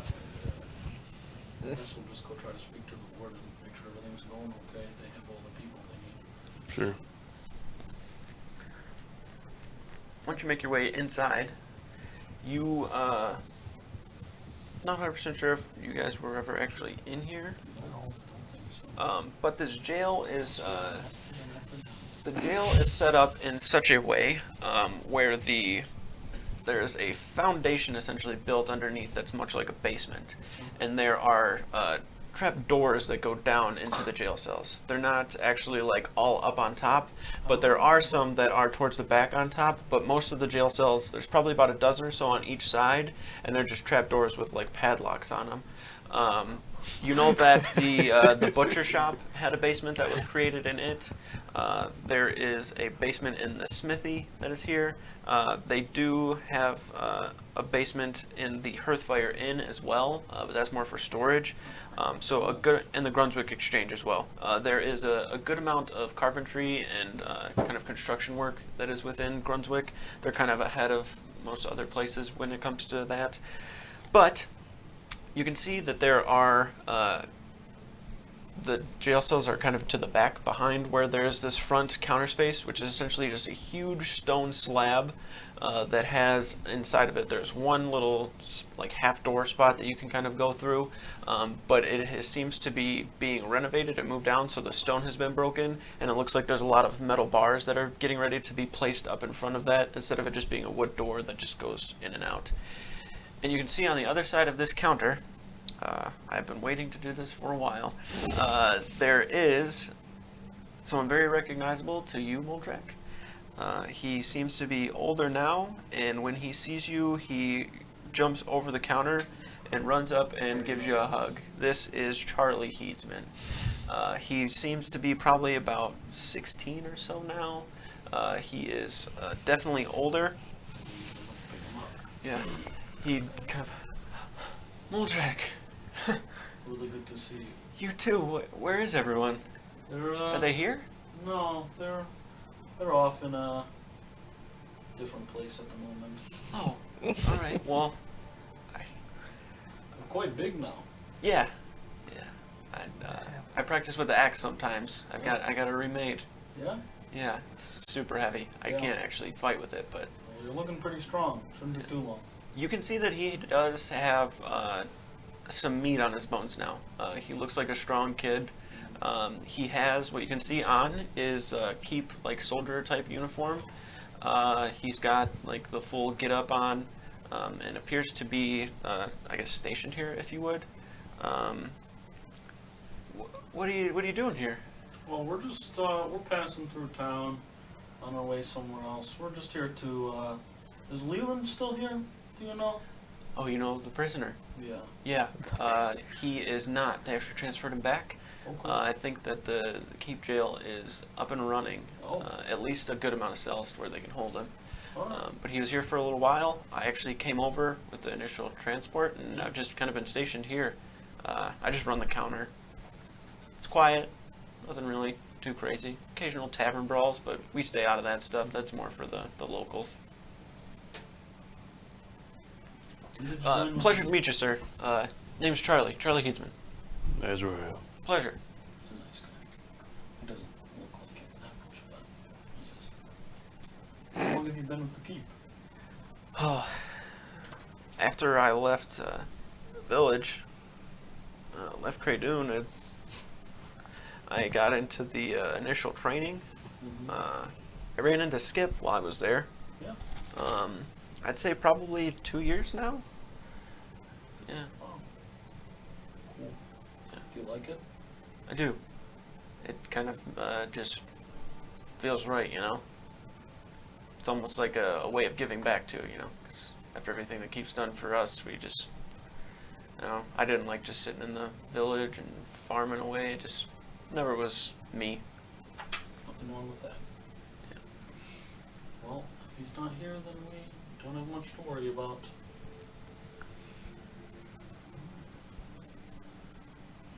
Or your, Trying to figure out if his parents are dead yeah, or are not. they alive? Let me do some mental then. Are they alive or dead? They're not alive. They're not alive? Okay. Never mind, I didn't say that. Well, his mom's not alive, but his dad is. His mom has, like, yeah, she passed away. Yeah. Dad's alive, though. Bernard. Alright, well, we're busy. We Yeah, need to be going. I've heard of all the stuff you guys have been doing, been tracking it myself, and Yeah? yeah, This is crazy.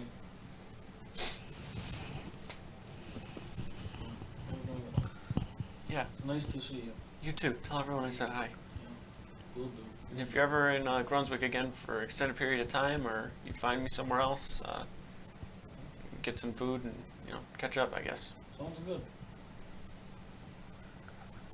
He grabs your arm, kind of pulls in and gives you a hug. Again, sir, pleasure meeting you. Take care. He walks around back over towards the counter and kind of corrects himself, standing there. And then you guys make your way out. Yep. Seems pretty young to be an old friend. Oh, we knew him when he was a kid. Oh. One of our first missions, before we were even keepers, I think. The mission was about him? No. His village was attacked. Oh. Yeah. It's pretty rough. Well, I guess he's... Doing well, though. Yeah. He's got a good job, I guess. Yeah. Nothing wrong with this. Well, that didn't take long, so, guess we can just ride around on the horse or something for an hour. Oh, as you trot along in Brunswick, you end up waiting the 2 or so hours, I'm assuming doing other things, resting, relaxing, whatever it may be, before you eventually make your way back over to Harley's Hardwork, the leatherworking shop here. You get to a point where you have what seems to be probably only about 5 or 10 minute difference from like 2 hours or so. Like you don't have like a watch where you can actually tell what it is, but you're not really doing anything. So you going there a little earlier, you're just like, fuck, like I'm not going to sit around any much longer. So you end up going. He seems to be putting some finishing touches on it. You can see that he has it on a table. The table itself probably sits a good like chest high, and he's got his hands up on it and it's like messing around. He's got a needle that he's kind of pushing through and pulling to get all of the seams on the edge done right.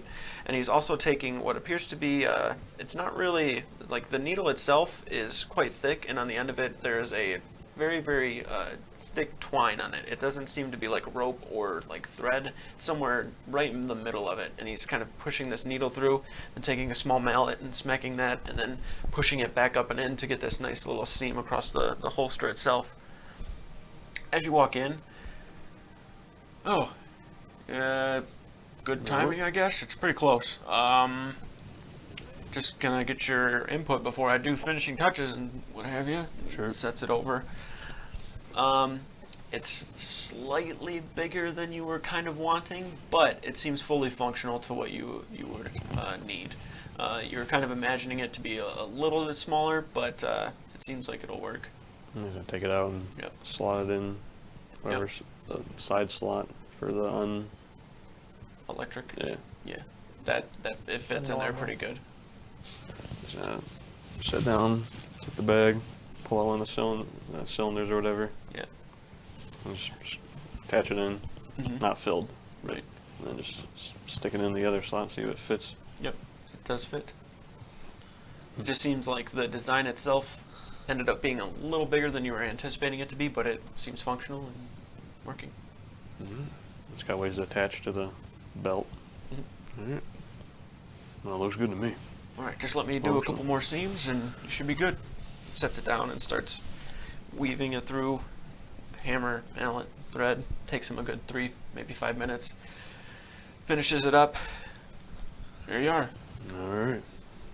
Thank you very much. If you or anyone you know needs some leather working done, I do hard work here and I try to keep doing so. So please send them my way. Well, I definitely have a good recommendation now, so. Thank you. Alright, have a good one. All right. Wanna go back out? Yep, old dragon's there. Walk. Alright. I've collected his horses. Okay. Here's the gold sack. Sure. Alright. You got any other business here? Nope. Then let's be on our way. Alright. Sounds good to me. I'll lead onwards towards the settlement. Okay. I'm gonna try and fasten the While I'm just sitting on the horse if I can. If I'm stable enough to try and Yeah. attach it. Are you taking the old holster off and just Yeah. putting that one on in place? Okay. Yeah. It goes on pretty swimmingly. It the one on the bottom part that's like the side holster. When you're putting it in, you have to get in a habit of like really kind of jamming it in there because it's more on this like almost even plane instead of being like straight up and down. So you're just trying to bury it in there a little better so it doesn't like tip out the other way. But it feels good. The leather seems good quality. The work on it is nice. It sits on your side pretty good. Sticks out a little further than you would have wanted, but it does the job. Alright.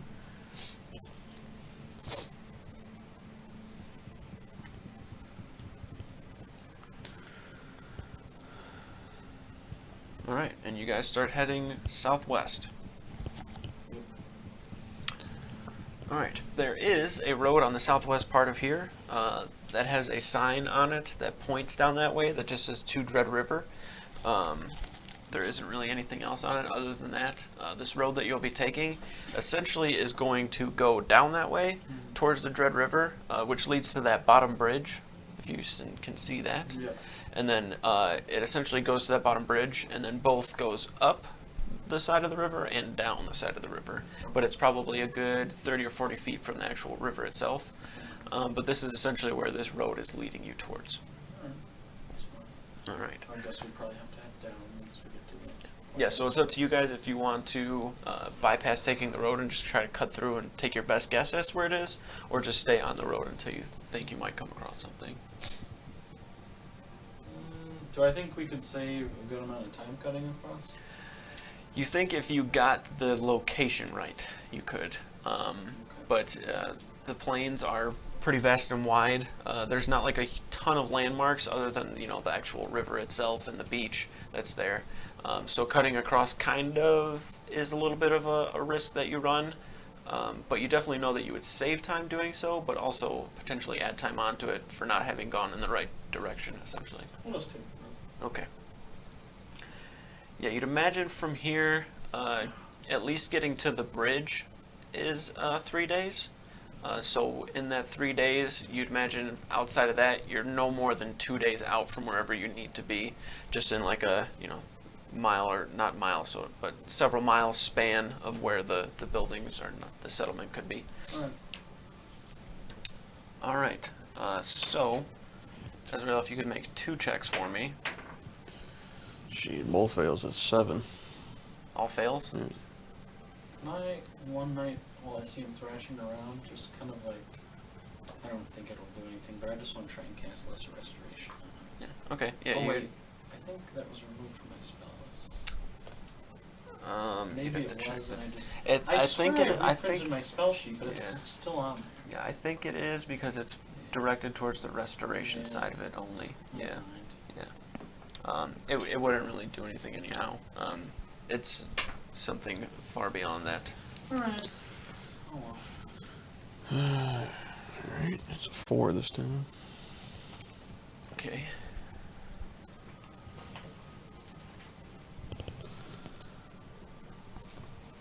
That's the speed one. Okay. So that I forget that I don't have it.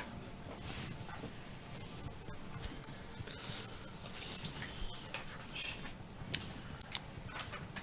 All right. When you guys get to the bridge, that would bring us to the morning of the 33rd. Third. The 3rd, I meant. 3rd of Yeah, Zoneth. the 3rd of Zoneth. Yeah, that's right, because we were at the 30. 1, 2, 3, boom.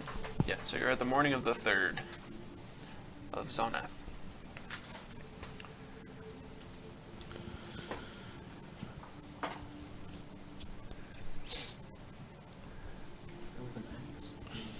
Z. Zonneth.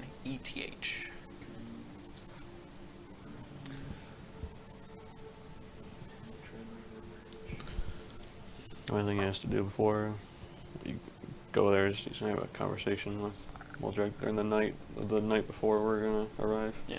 So essentially right now you guys are at that bridge, and I'd say that you probably could have gone about 100 or so feet off the road and set up a camp or set up one next to it, depending on what you guys are okay with people that are walking. Okay, yeah. But yeah, set up a little bit of a camp. Tonight is a little chilly. You can see Azrael gets a little bit of a chill to him here and there. You start a little bit of a fire for him, and he speaks with you. We're at the night before arriving? The night before arriving to the settlement? Yeah. Oh, okay. Yeah, we can jump ahead to that. That's fine. Okay. It would be the 7th of, sorry, not the 7th, my bad, the 5th of Zana before you guys get there. It's a nat 20.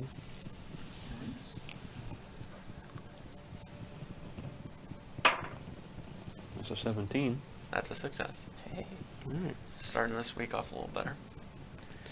Must be a good omen. So essentially this is the night of the 4th, but you guys will be arriving on the 5th. Yes. So,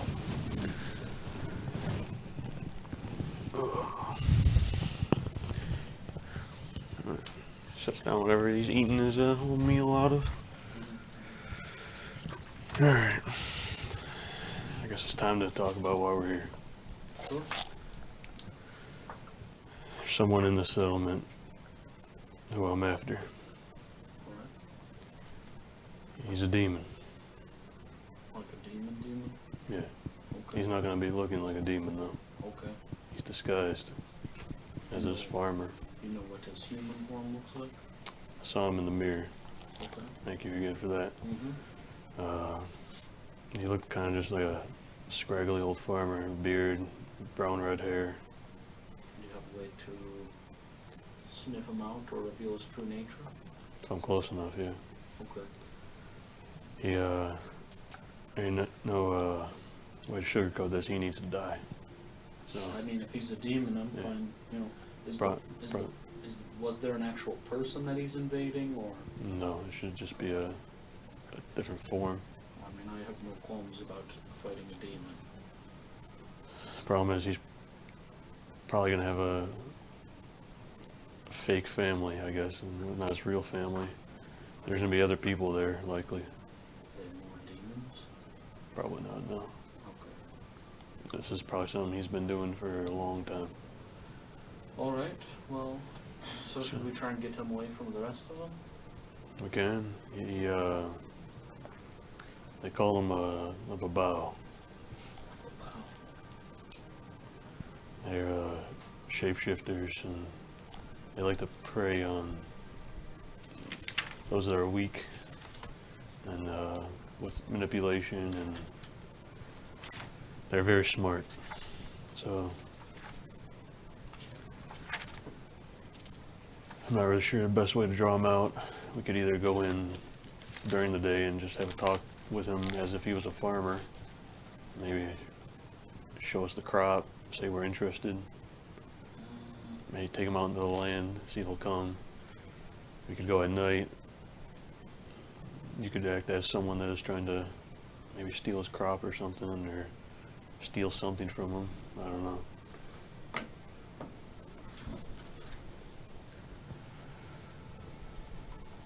My methods of engagement are a little loud.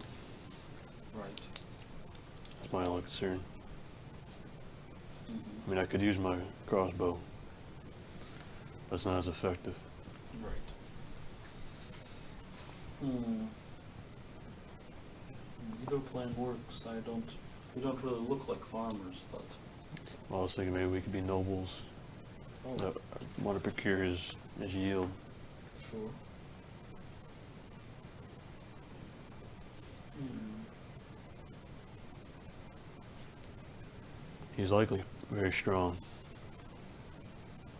Okay. I have not fought one of these. have not. I've never actually encountered one of these, and I've seen a lot of demons in my time. Right. Well, if it appears that we're losing, is the plan to run?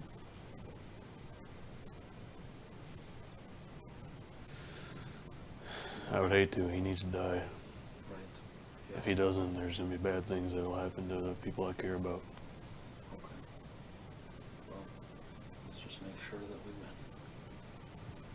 Alright. If it comes to it, we're just gonna have to do this in front of those settlers. Alright. I don't see much other option at that point. Do you think,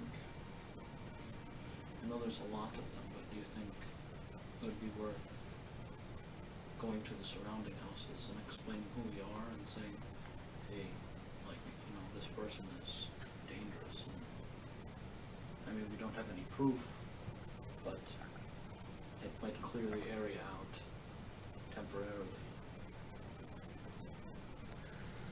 If these people came from Teneveth, they might know who the keepers are. Yeah. That could work. You can let them know who we are. It would take time. I don't know if doing that in broad daylight wouldn't arouse suspicion either, though.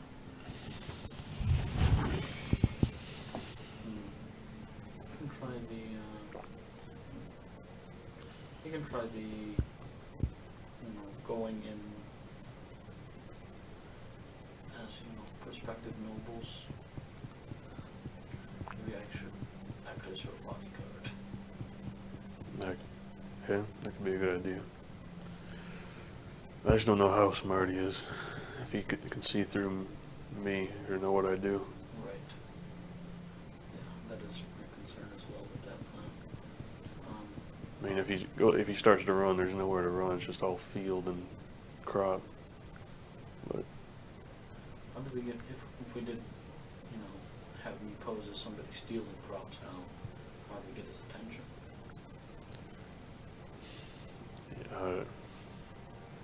I don't know if he would attack you or not. If it's like dark and he knows no one will see, he might pounce and like with his true form. That way might be.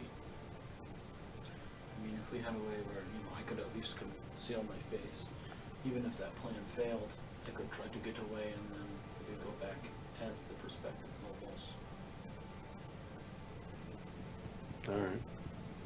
Although I don't know how feasible that is, but there doesn't seem to be a lot of options. We can at least try something. Yeah. The real thing is just getting him. I feel like the crops thing though has a better chance of getting him along. Less people to see as well. As the thief? Like the thief route? Yes. I would agree. Alright, well, we can try that one. Alright. I'll try and get some sleep. It may be easier if he has some sort of place where he stores his harvested crops. You probably would. You should have a shed or something. Right. Maybe make a lot of noise in there. Yep. Well, that can be arranged. I can keep an eye from farther away with my rifle. Okay. See if lights come on or if it comes out. Do you have any more of those potions? I do. We can use them. I think that would be a good idea. So, night tomorrow? I'll take it in the morning, yeah. Alright. Alright. Good night. I'll just... All right, make a perception check. I think it's the same number. No, that one's one higher. 22? 22. 24. Okay. The sounds of the river are pretty prevalent here.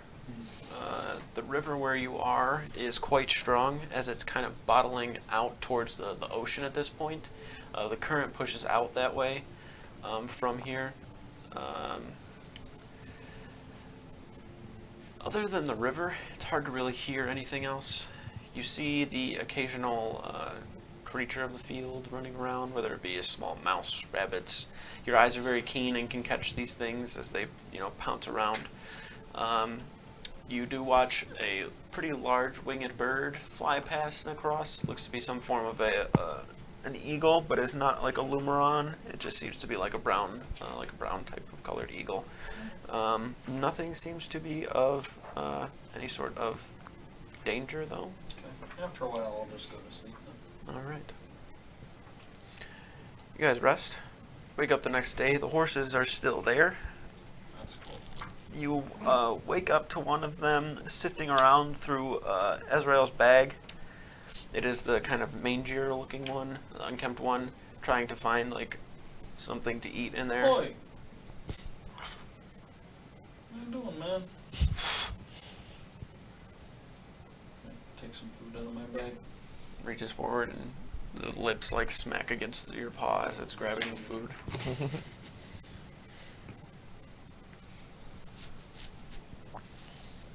All right. You guys start looking for the town?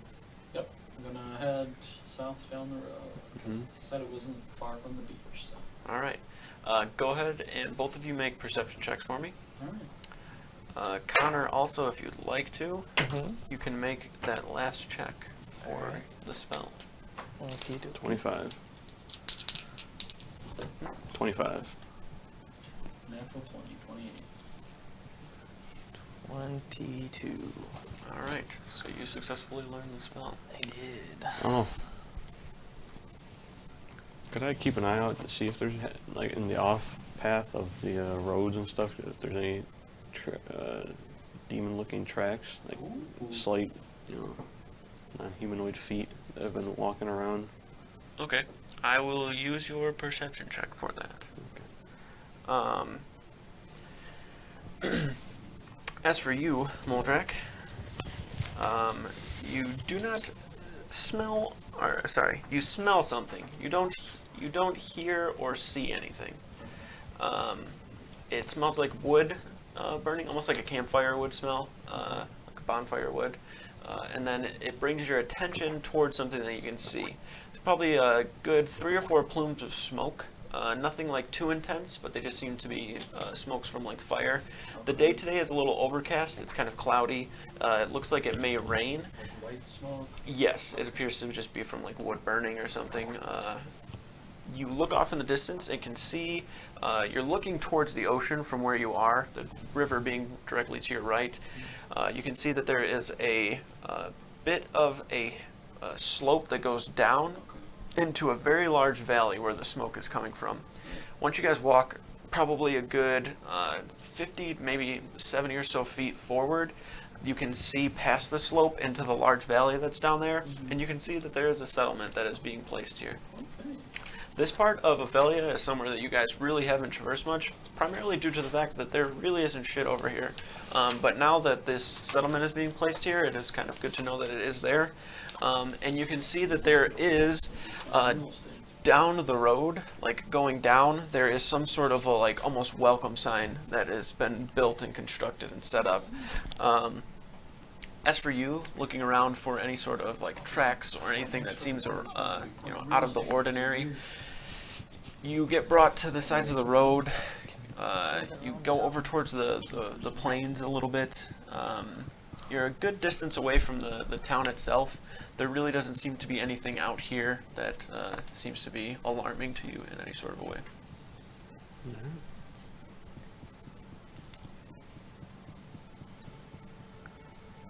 It's over there. Should we wait here until nightfall?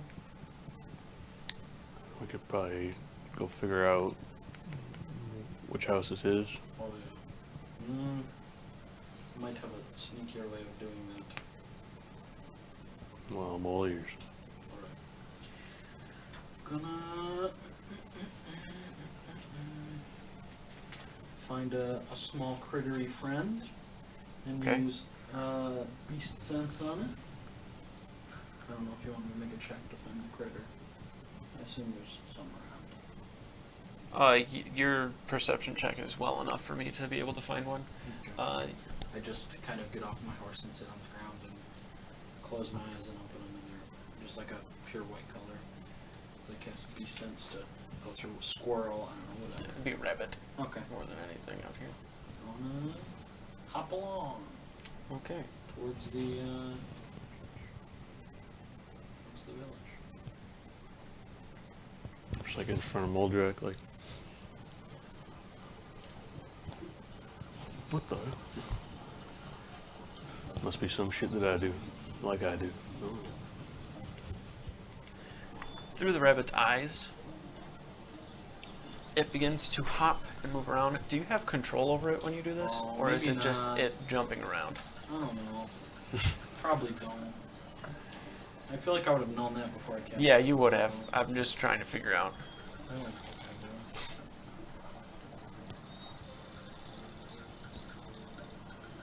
I do. You can use your action to see through its eyes, so I guess not. Okay, yeah, Alright, well, I probably wouldn't have done it then. got it.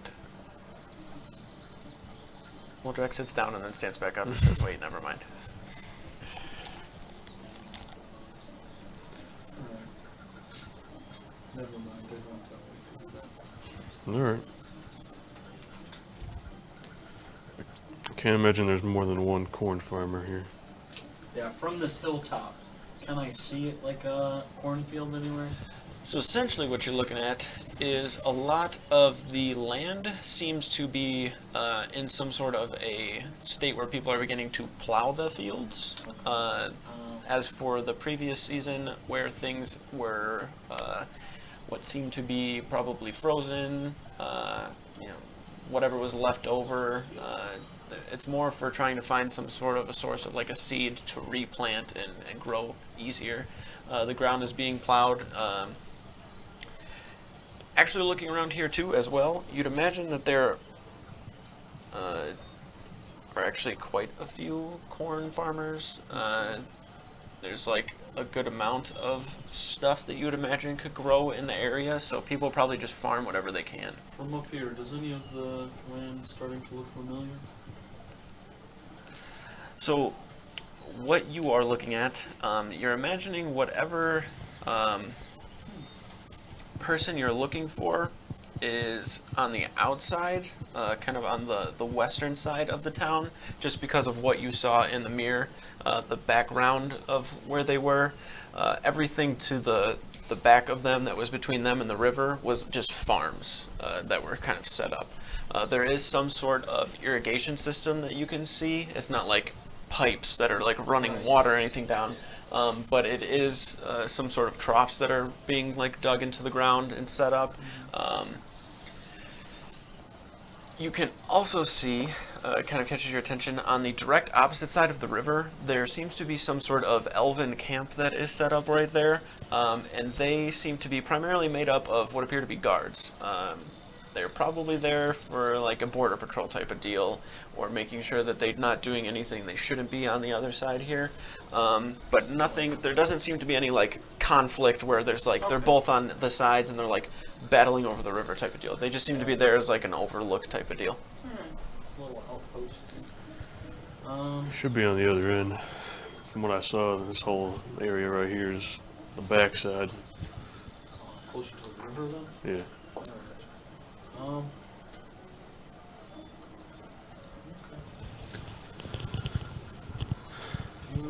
Okay. Knowing my like having used the mirror before, would I know if like you use it and it doesn't succeed if the person's like alerted to that, or? You're not 100% sure of that. Okay. What you do know, though, is that if you attempt to scry upon somebody who does not want to be seen, it's more of just like an innate resistance to it, to where if they resist it, they would... Okay, so yeah, that's kind of what you're asking. If they resisted it, they definitely would know that something is trying to peer onto them and to scry on them. They wouldn't know the exact source or anything, at least you're not sure. Depends on the creature, I guess. But the nature of the mirror is essentially, if the scry goes through successfully, the only way that they would know that they were being seen is if they had some sort of vision that would allow them to do so. Other than that, if it goes through, they have no idea. Okay.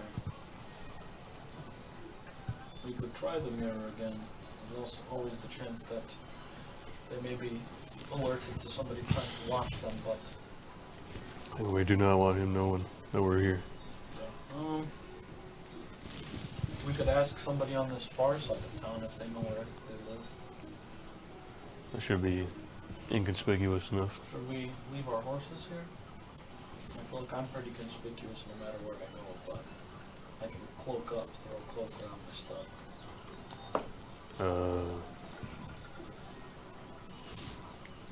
I can't imagine that horses would be like too out of place or anything.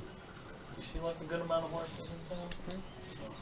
They're more like larger horses used for pulling the plows and such, but you'd imagine you could get in with the horses. Alright, fair enough. Alright, let's go and try to find out where this we do have a name for this person? No? Not his human name, no. Oh. Alright. Well, we could always just ride through town as well. See if anything looks familiar. Yeah. Alright. If we see anyone walking around with some corn, ask them where they got it from. Okay. I mean, it looks like there's a lot of cornfields, but maybe we'll be able to. Yeah, so essentially what you guys are imagining you're going to go into is more everybody having like a portion of whatever was left over. They seem to be setting up to start a new like crop, so they pretty much just harvested and gathered up whatever they could have with what they have. There is stuff that kind of grows pretty constantly as long as they don't cut it down, which is like the wheat, and there's also like milo that they can grow, which is another kind of a wheat. But this is something that they use constantly to like make breads and such. So like I said, you're pretty much just walking into them getting ready to start a new season. Alright. Yeah, we'll just stroll through the town then. Alright. Casual ride through. I'm gonna try to like Slow. subtly keep my eyes on windows and the houses and stuff to see if anyone's watching. Okay. Oh, I'm gonna keep a good eye out as well. Just like suspicious or like upon noticing us if anybody, moves or, goes off to, looks like they're gonna go off to tell someone or something. Okay. And both of you can make perception checks, please. 11.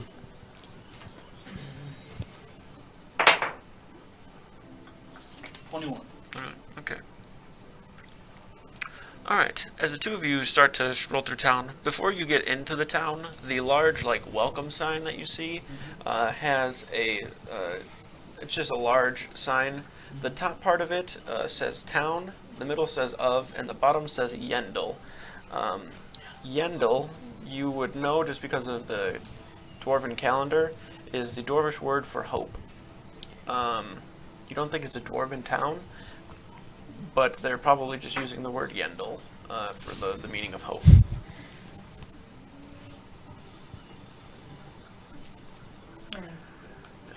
The sign seems to be well made. You'd imagine of those, hundreds of people. Redwoods, is it? No. Redwood sign. No. Yeah. They're about to be under siege. Right. You can see the town. Marching in the distance. The town here itself, in regards to how far it spans, is probably twice the size of Brunswick. But it's a lot of. So imagine 2 or 3 acres of it is farm, Right. and It's just like people more are. spaced out. Yeah. Farm fields Yes. and houses. Yeah. So I meant this is like our people in the our northern people. These guys are farmers. They just have land that they're kind of growing and making a community with. You can also see that there is a central hub in the middle of this this place. I wouldn't say it's directly in the center, but it seems that they started in a little spot where there appears to be some form of a general goods store. And I wouldn't really call it a tavern, but it resembles one. And there's also a large well in the center, quite large, larger than normal. That probably holds a good amount of water that they just bring over from the river as opposed to trying to procure stuff from it constantly. You can see that in that central hub, like I said, it's just a general goods store and a tavern type building. It's more of a large central kind of building. I'd equate it more towards a city hall than anything. But it has a look of it like a tavern would. I'll lean over to Azrael. Maybe we should stop in that general goods store. Maybe just pick up some supplies and see if they know of any scraggly old farmers. Should be. The area that you're looking at is probably populated by close to 500 people. So you imagine there's a lot of people within the town itself. So Let's hope there's no more scraggly old farmers. So my biggest point there is that it might be a little more intensive of finding somebody as opposed to just walking through and just oh shit, that's the guy I saw. It's a possibility, but there's a lot more land here than you were anticipating is kind of what I'm getting at. There's a lot more life here. There's a lot more people here. So, making your way into the I town, have no clue where to start. there are probably about half a dozen or so people that are immediately there that kind of greet you. Scraggly old farmers. One person, you do not know their name. They look familiar though. They look over in your direction. You're a keeper. Yes. I remember you from Teneveth when my village was burned. I give my reins and my horse, and I step off the. I have my cloak on. I get off the horse. I just kind of. Yes. Hello. How are you? I'm well. So many people here are going to love what you hear. You can't tell him. It's a secret mission. You can't tell anyone I'm here. It would be kind of hard to get the word out that, not to say anything, that Moldrak's here. I'll tell you. Okay. Very well. Maybe once we've completed our mission. What are you doing here? Do you know of any like scraggly old farmers in town? Scraggly old farmers. I myself am one of them scraggly old farmers. This guy. He probably looks younger than the individual before you. Younger. Okay, younger than you. Scraggly. Everybody. There's a good amount of people here, but we're all a tight-knit community. You would We have know farmed corn maybe recently? corn. Harvested? Well, all of us kind of help one another out. You know, we go farm to farm and do what we can for those who need. There are those that are quite isolated, leave to themselves. Anybody who doesn't quite fit that role? They don't He's bearded. help everybody out? He's got a beard and red brown hair. Got a beard, some red brown hair. Oh, yeah, that guy's kind of a dick. Yeah. He came from Brunswick when he heard the town was forming and just wanted some land for himself, saw a good opportunity. It's coming along. We've got a ways to go. We've been making a good amount of coin from the crops we make here. The land is good, fertile. Me and What's my your wife. name again? I feel bad, but I meet a lot of people. Jay. Jay. Yeah. You have a name of this gentleman? Yeah, that's Gareth.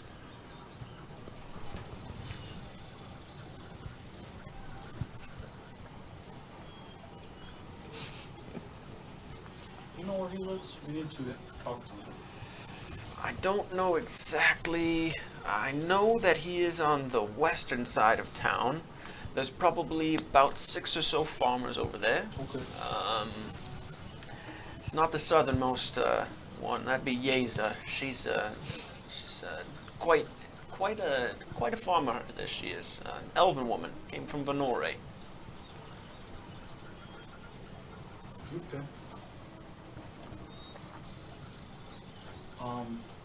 Well, you've already been a great help. Please try to not let it spread, not tell anyone. Yeah, you're the only Bengaran that will be here. So I'm giving you a little heads up here, friend. That a lot of people are gonna be looking in your direction. He might be able to slink under the. You look like someone I might know, but Yeah, I probably have you don't. scouted out. Yeah. Okay. I'll try and find it. All right. It was nice meeting you. Again. Yeah, certainly. I mean, you're more than welcome in the town. No one's gonna really be angry that you're here, or. We can't have word getting to this individual that we are here. So I'm going to. I may come back, but I head out. My house is a little bit down the road. If you want to come over for dinner, As long as you don't tell anyone. It's a feast. All right, very well. Yeah, my wife and my children will be They can- there, though. I mean, sorry, I'm gonna have to turn you down. All right, very well. I do appreciate the offer, and I may take you up on it someday. Most Even though I certainly. can eat a lot. Well, here, take this. He just hands you like a big piece of bread. Wheat was good this year, so enjoy that. It's made fresh from here, kneaded, baked, everything. We did it. Alright. It's Yendel bread. We're gonna Yendel. brand it, sell it all over. Okay. Yes. Okay. Staking investors? Sir? Yeah, most certainly we will. The keepers too. If you're interested, we could totally do that. Alright. I'd have to speak with Bratton though. He's the town leader. Alright, Yes, that's good to he's know. kind of our spokesperson. He's more than likely within the city hall over there, Okay. the Hall of Hope. Yeah, really pushing. After everything that we've been through, the only thing that ever kept us going was hope. It's fair. It's a good thing to hold on to. All right. Almost think you're gonna need it, but. Alright. It was an absolute pleasure. Yep. Thank you. I'm gonna go before anybody else is. I'll have this bread. Potion. Right. We can take it.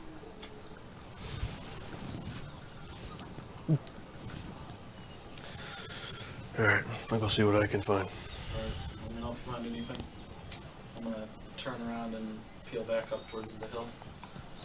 All right. Kind of go over the ridge to where I would hopefully be unseen from the town, and I'll kind of walk over and sit down to where it's unlikely I'll be seen on the hill and still kind of being able to survey the town. All right. As you're walking away, you get probably a good 50 or so feet outside of the town. I don't know if you're like pulling the horses or if he's still got his or what the idea here is. I'm right on mine still. Yeah, I would say Okay. it's one. All right, so you're kind of walking away with the horse. You hear a loud scream come from the kind of northeastern side of the village. It catches your attention and the attention of pretty much everyone around you. I'm gonna turn around. Jay kind of, what was that? You see a couple of people kind of head over in that direction. You can't really tell exactly what they're running to or what the scream was from, but it As we're did all getting sound closer, very in my immediate. head I'll say, do you see anything? You can see probably about 5 or so people running down some sort of a path. It's not really a road. Nothing's really paved or set down, or there's no stones yet. It's more of dirt paths that are more traversed than other stuff. But you can see them, about 5 or so younger men that are just sprinting from the central part of the town out towards that spot. You can see that towards the far west side, like where you are, Moldrak, all those farmers that are over there. You'd imagine some of them probably heard the scream, but people probably aren't very quick to just sprint, and not everybody in this entire huge span of land is going to run over this direction. So just everybody that's kind of in the vicinity has made their way over there. You can see Jay kind of sets down the basket and walks over and grabs a pitchfork off the wall and just starts like trotting over that direction. He's like a 60-year-old man that's just going that way. On the head. Go ahead and investigate it. I'm gonna go continue out of the house. Maybe I should? Yeah. I'm worried that if he is in the town and he's seen us, this could be a diversion. I was thinking the same thing. Alright. I was gonna go try to talk to those elves, but I think this may be a good idea. I don't want anybody to get hurt. I will I'm gonna get off my horse and tie it to, I don't know, a post, somebody's house, something like that. Okay. I'm gonna walk over to, I'm gonna keep my cloak up, but I'm gonna walk over to the source of the screams. All right. As you're walking towards the source, you pass up Jay. He's much slower in his old age. I'm gonna keep my eye out for anybody who doesn't look like immediately perturbed by this. Okay, make a perception check. Okay. 24. All right. As you're walking past and you get past Jeb and he's kind of like walking, he's just, go get him! Go get him! I give him a pat as I'm Yeah. walking my light pat. I don't want to knock him over. Once you walk over, you can see that there are probably about 20 or so people that have gathered here. Okay. Looking at the crowd very quickly, there's probably about 3 people that catch your attention that don't seem like they're bothered by what they're looking at. They are all probably in their late 20s, mid 30s. They all are carrying right now. Some of them have short swords on their sides, and one of them is holding a bow. They have kind of longer hair, scruffy beards. They're wearing leather armor. One of them has a dog at his side that is just kind of like sniffing and looking around. There is a woman that is being consoled by an older woman. She's just kind of like holding the back of her head and petting it downward. once you walk up, the people just kind of seem to be talking amongst one another and like looking around. You can't really see what they are staring at yet, as there's probably about 6 or so people in front of you that are blocking the way. I kind of try to stay over the crowd and. Yes. You can see what appears to be the top part of some sort of bone that is resting inside of this small bit of grass here. You can see the guy leans down and kind of pets the side of the dog and kind of, yeah, good boy, way to find it.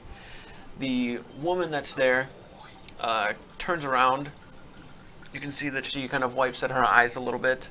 She appears to be kind of middle-aged. The older woman that is there with her kind of steps forward. All right, dear, just tell us what you saw. I was just bringing bread over there to put in the stockpile when his dog ran out and was carrying that.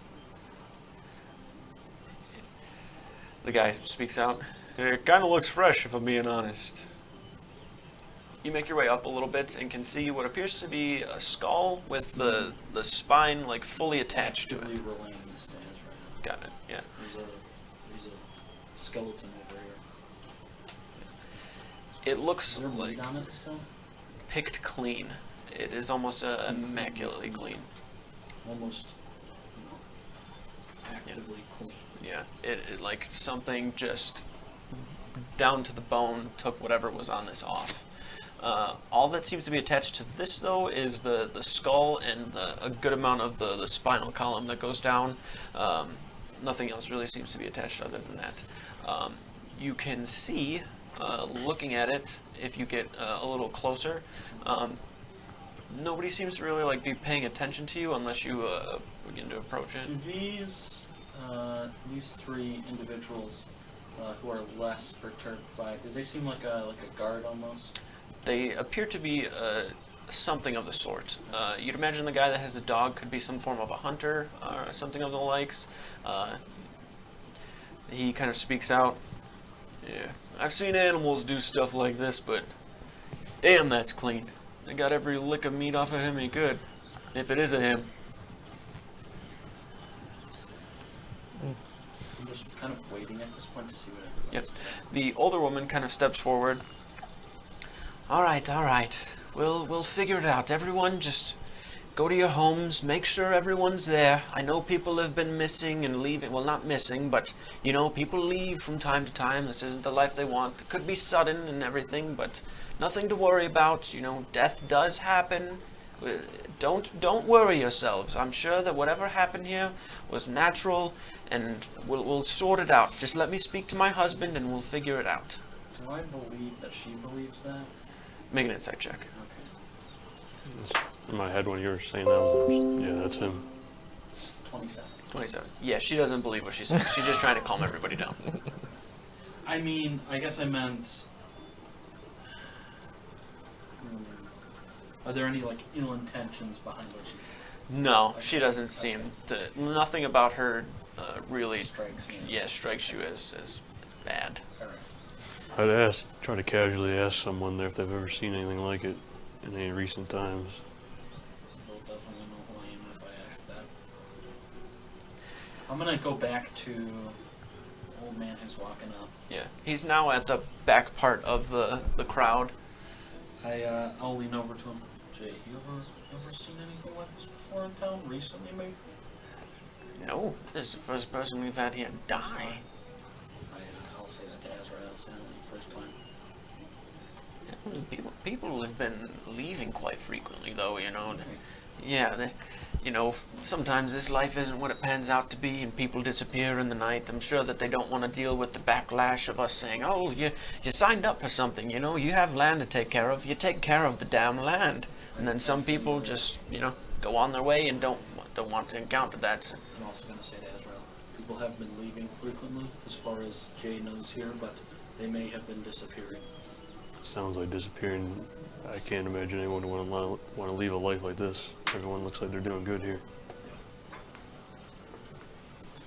I don't know. Was that skeleton hidden? It was I think a dog found it. All right. It was like in the grass. You hear from the back part of this as they're kind of all still gathered. Well, I'm taking the dog here. I'm gonna see if I can find more of it. Take the boys with me. Is that all right with you, Sally? Yeah, that's a good idea actually. Maybe we can find some information. The townspeople. Oh no. Sally though, she's the wife of Bratton. She's a real sweetheart. She does everything she can for the people here. She lost a lot when the things happened with the Dread Hands and all of that stuff. The three boys you see standing there, those I wouldn't really call them her sons, but they're more of adopted folk. That's the one on the far left there. That's Jeb. The one in the middle is Josh, and the far right that's Kane. They're all brothers, but they lost their parents in the attacks and everything. They're good hunters, from what I know. Okay. Are people starting to clear out at this point? Yeah, from when the Sally had stepped forward and kind of told people to disperse. Yeah. All right. I'll kind of move forward, trying to avoid attracting the attention from the people who are dispersing towards these three individuals. Excuse me. You go towards the three? Yeah. They are kind of pushing into the taller grass at this point, and the dog is a good distance ahead of them. Did they collect the bones? No, they did not. The bones are still kind of sitting there. I'm gonna try and just give them a little bit of try to pick up the scent of them. Okay, make a perception check. 22. 22. Okay. It is actually very hard to pick anything up on it. There's no meat or any sort of scent that could really be on it, but you get a small hint of something that almost it smells like death, but it's more of a it's like long decay.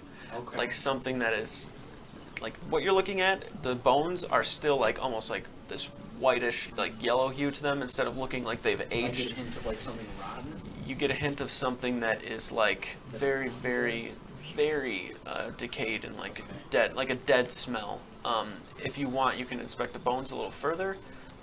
But those three brothers are like going into the field. You'll be able to see them and probably catch up to them if you wanted to. Before I approach them, I'm gonna. Yeah. I also kind of want to look around for any tracks that look non-recognizable as dogs or boot prints. Okay. Make survival check. Alright. 16? I don't know if this would work, but can I try a grim psychometry on this town regarding any evil? Yeah, nothing appears to be like awry. Everything around here was flat before any of this. So when you use the grim psychometry on the land, it's just like flat land. Mm. Nothing catches your attention inside of it. What if we use them on the bones? Cuckoo!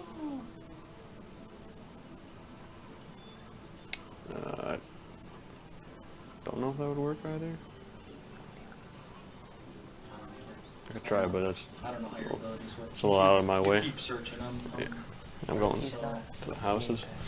16 to look for any sort of tracks. 16 look for any tracks. Okay. You see the dog tracks, as you said. There are people, like footsteps all over here. The spot that you're in is a taller bit of grass. You can see that there is a larger building. It doesn't appear to be a house. Looks more like a storage facility type of deal, like a shack, if you would, where people probably go and put bread and such in. There doesn't seem to be a lot of distrust here. People seem to not really worry too much about anything happening because they feel like they know everybody around here and the shit that everybody's been through, to where it's just kind of, everything is what it is. They don't really try to keep anything under lock and key. So where she seemed to be heading, you can see the door still slightly open from where she was like heading towards it. Inside of there are several crates. There are a couple of racks where the bread is placed upon. There's water storages inside of there. The ground that you are standing on where the bones were is a bit taller grass. It doesn't seem like something that's walked through quite often. There doesn't seem to be any sort of tracks that draw your attention towards it in any sort of way. Alright. I'll take a closer look at the bones then. I don't know if I want to approach these guys yet without looking at them. Okay, make an investigation check. That's not good. 7. 7, okay. Yeah.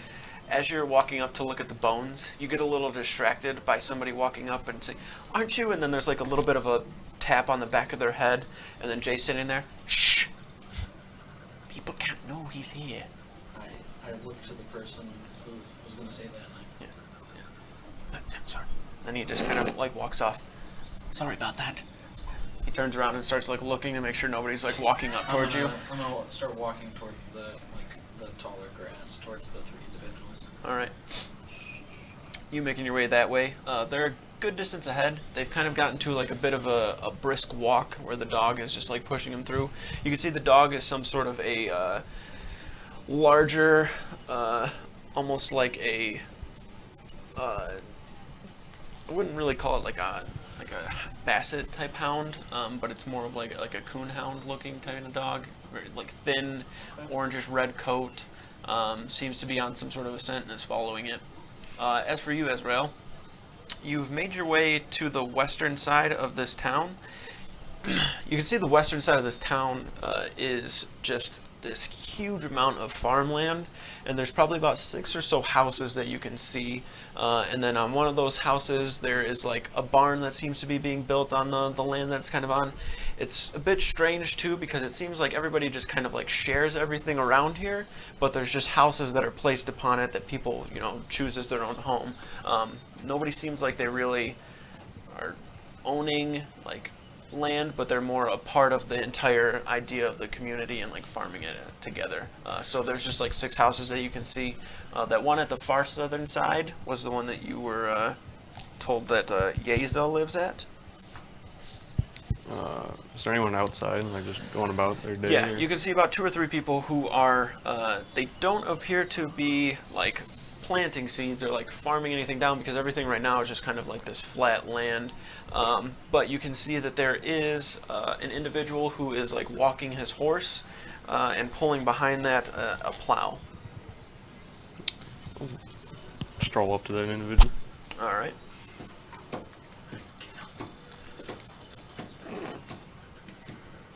That's my plow now.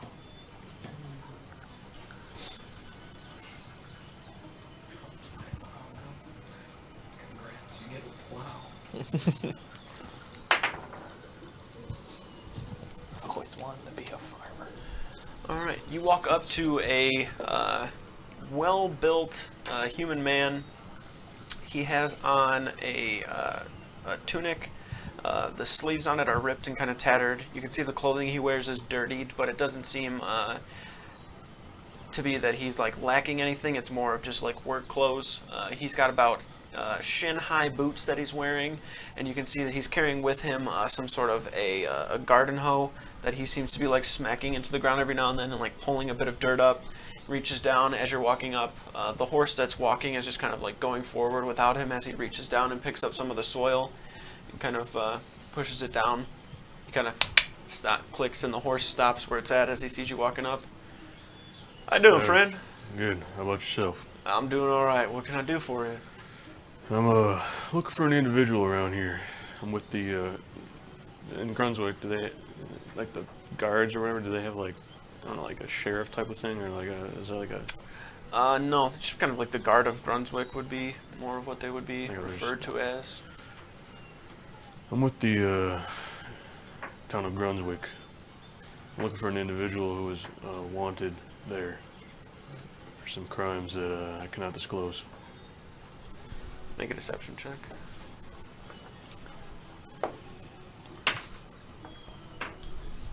Shit. 5.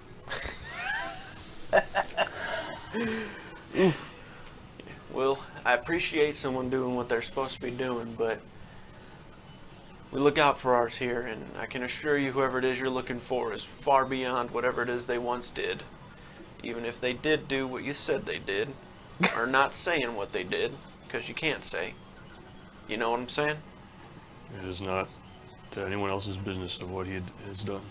Right, which is not mine either, but I can tell you right now, everybody around here puts in, and they pitch in, and they do what they need to do.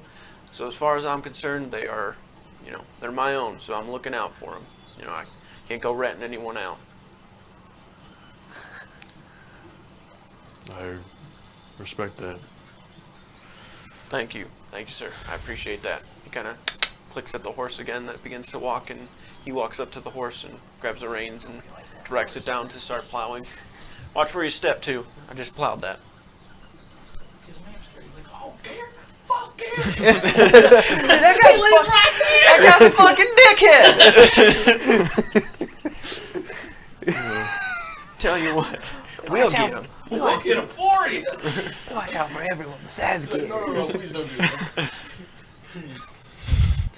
Alright, I'll continue on to that back house then. Okay. The southern house. Got it. You walk across quite a bit of land. It probably takes you a good 20 minutes just to traverse all the way to that southern house. The southern house is well built. You can see that it has a little bit of curved architecture to it that is very indicative of stuff from Venore. It's well made. It doesn't seem to be anything too eccentric. It's just a little modest farmhouse. You see a woman step out from it. She has, I wouldn't say like rippling muscles, but she is very, very fit. She has like a vein that's coming down the side of her bicep. Her hair is pulled up in this extremely long ponytail. You can see that the tunic she wears has the string right here is like very tightly tied and frayed a little bit. Her shirt is tucked into her pants. Her boots come up to about her knee. There is like dirt stains and stuff on her clothing, but she seems to keep it in order. She walks out. Her ponytail, even though it's like a high top ponytail, still comes to about like mid back. You can see her pull and grab it and then start to like wrap it around to get it into some sort of a bun before she pulls it tightly and sees you approaching. Hello. Greetings, who may you be? New to the town? Yes. Are you looking for a bit of land or something? I'm actually work to looking do? for a person that I think owns some land here. I'm not sure how exactly you do it. It seems kind of more like a community thing, but... It is, and I'm glad you understand that. We get you a parcel of land to work for a little while. Once you've kind of proved your worth and done what you can, we set up a home for you, and you kind of just do what you can where you can. That's very nice. The person I'm looking for, his name is Gareth. Gareth. I think that's right. His full name. I usually just called him Gare, but Oh, he's you a know friend. him. Yeah, he's a friend of mine from Brunswick. I'm surprised that Gareth has any friends. He was quite the personality. She kind of looks and furrows her eyebrow a little bit. Make a persuasion check for me. Oh, Fucking cock. 11.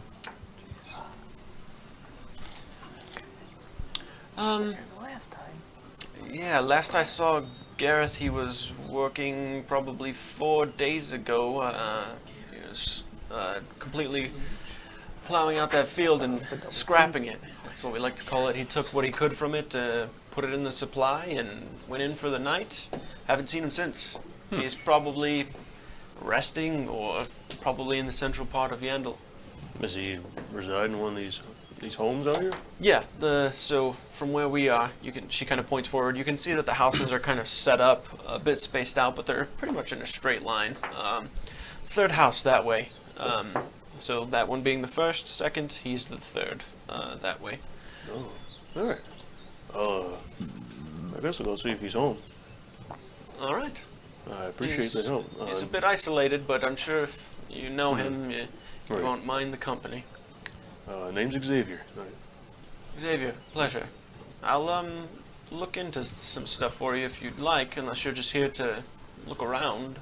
Well, I came to visit him. It's been a long time since he's left. Just want to see how old friend was doing. Well, very well. Well, if you need anything, the name's Yeza. Yeah, it was a pleasure. She nods. I'll make my way over there. All right. As you leave, she kind of takes the long sleeves she has, rolls them up even further to reveal the veins coming off of her arms.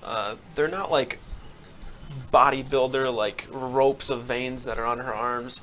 They're just prevalent enough to where you can see them. She looks very fit, and she begins to walk over and start digging around some sort of a trench that she's pushing up towards the river, probably for her own set of like irrigation to get water down here. You begin to walk that way. Walking over the 2 farms that are there, you get to the third house. It probably takes you a good 10 minutes or so to walk past all of that land. You're also trying to avoid walking through what you can see is definitely been tilled, where there's like rows that have been put in. There's also some spots that have stakes in the ground with large pieces of twine that are going around to just kind of cordon sections off, not to be stepped on. But you make your way kind of weaving, walking around until you get to the third house that's there. Head into the house. Which one is it? I'll describe to him where the layout is and which one it is. I'm gonna. You're probably like 15 feet behind the people in front of you when he says that. You haven't got their attention or anything yet. I'm gonna conspicuously turn around and walk away. Start heading in his direction. I talked to Yeza. I used the name Xavier as an alias. Or not, yeah, Xavier. Yep. I told her that I was an old friend from Brunswick. Got it. I'm headed there too. Alright. All right. If you could too, make a survival check for me.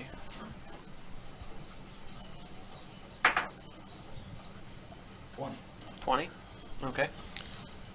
With that, watching them try to find whatever there is they're looking for, they ain't finding it. The dog is running them in circles. Whatever they found, the dog's not leading them directly back to wherever it got it from. You imagine the dog like kind of free roams and just runs around, so it probably just got it from somewhere and dragged it back. Can I pick up on like the super dead scent at all? Yeah, you're actually going towards it when you walk back towards Azrael. I'll keep following it, and kind of keeping in mind where I'm already headed and where the scent goes. Gotcha. As you're walking that way, are you like waiting outside, or like are you waiting for him, or are you just going in? What are you doing? I'm going up. Is it like a porch or whatever? It is on the ground. It's level with the ground. There's a slab of what appears to just be like rocks that have been all put together and like molded into some sort of a foundation that's built on. It's not like cement or anything like that. It's more of just like a bunch of stone, and then there's mud and dirt and clay that's mixed inside of it and dried in order to form some sort of a slab.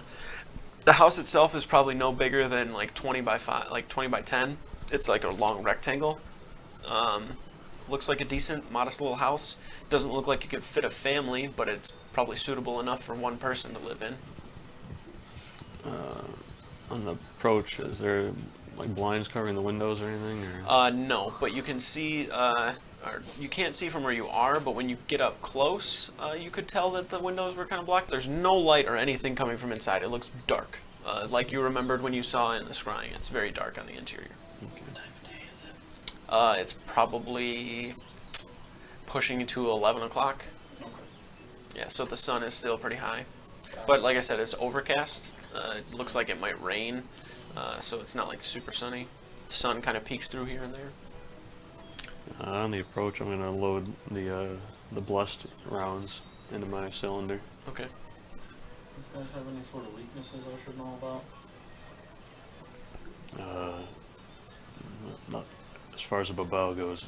I'm still learning, I guess, about these guys. I would assume standard weaknesses most demons would have, like radiant damage and Can't do any of Alright. anything holy.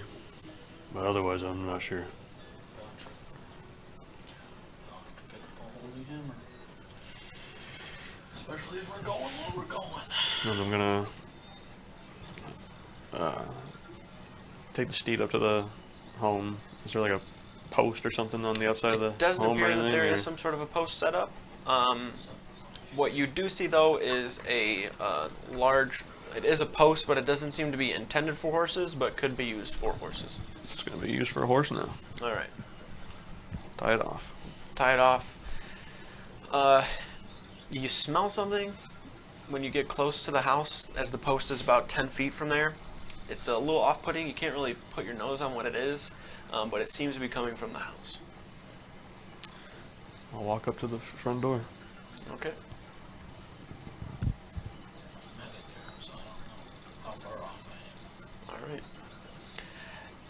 You're probably a good 15 minutes from getting to where he is. I'm gonna, Unless you, like, hurry your speed, it'll probably take you 15 minutes. okay.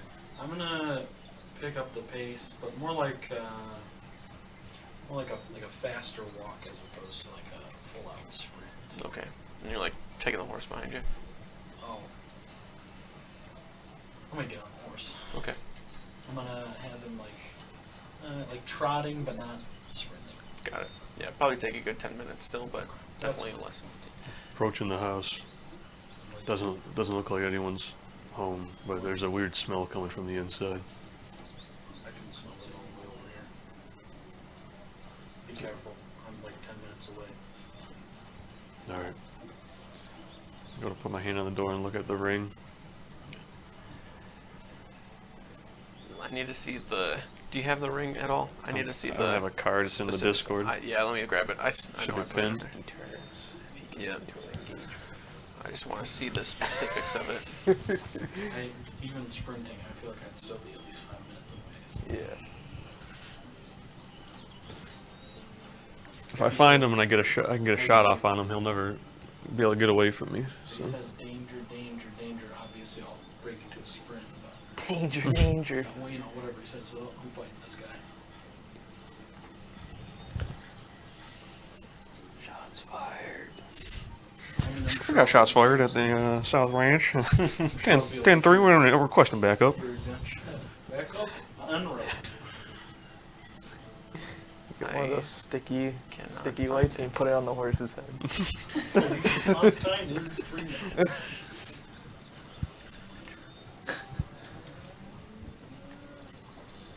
The ring does not glow. Alright. Stopping for coffee. So I give it a couple knocks and then try the handle to open it.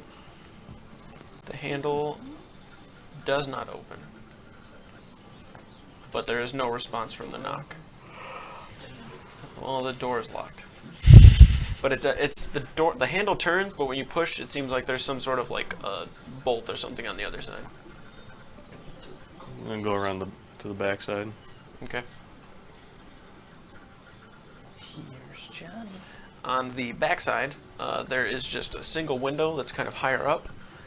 Doesn't appear to be a door or anything else. Windows? There is that one on the back side. There higher are one on either side of the front door, and then two smaller porthole windows on both ends. So there's just one small window on the entire backside Yes. at the top. Hmm. Is that covered right now? Yes. You can see that it's covered. What it is covered by, you can't really tell. You can't tell if it's like a sheet or something, but it looks like it's actually on the window itself. I'm just gonna slowly kind of circle and check all the windows. Hmm. Yeah. All of them seem to have some sort of very dark black. Make an investigation check, actually. You can definitely tell there's something on them, but how much you can tell about it? 17. 17, yeah. There is some sort of very dark black, almost equivalent to paint, that is adhered to the panes of the windows. Is there a window on the door? The door itself, no. But you can see the door has a handle, and then above that there is a large hole for what appears to be like a lock, which is probably just that top deadbolt or pin or whatever it is.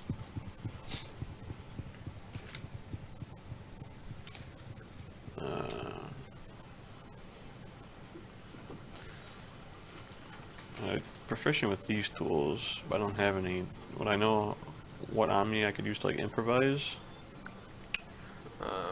Your foot, trying to kick it open, but you mean like For the trying to lock. pick it?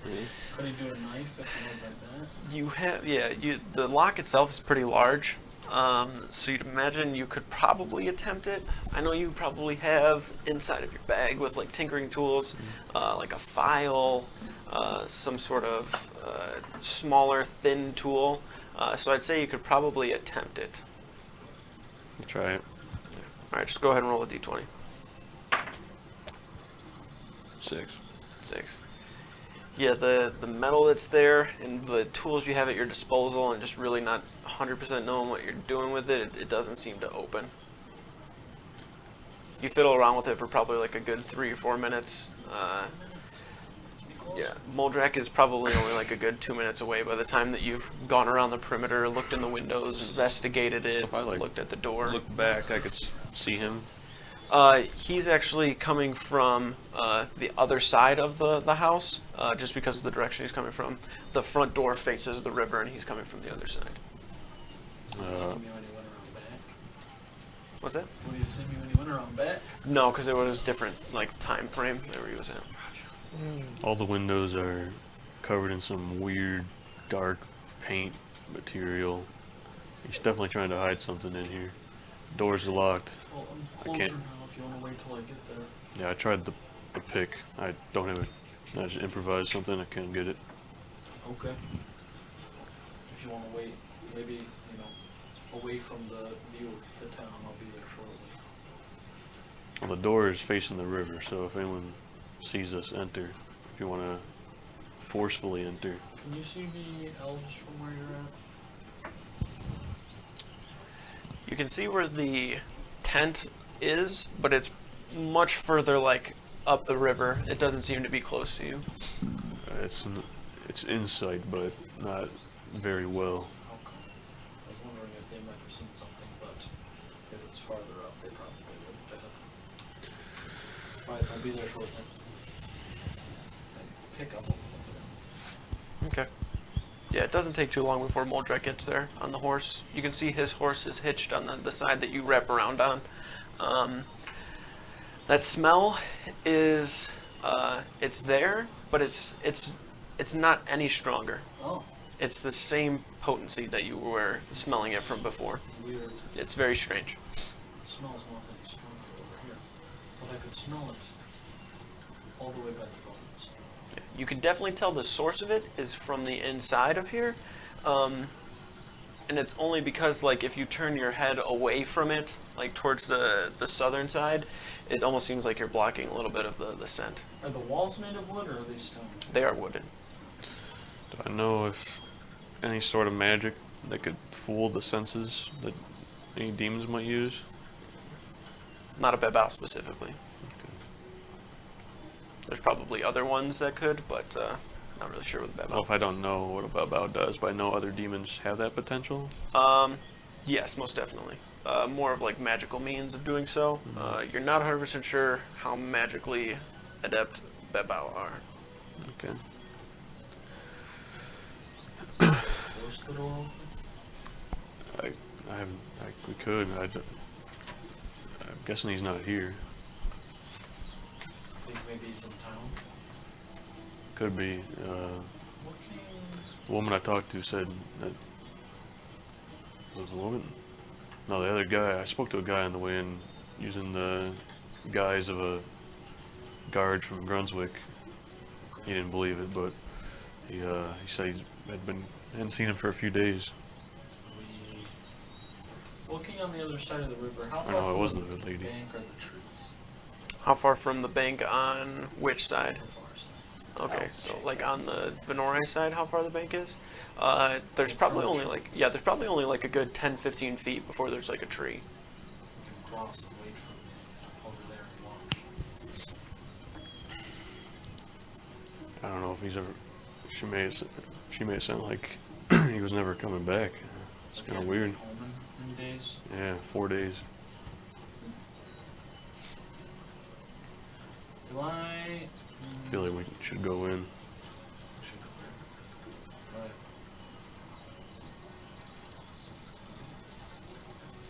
That's fine.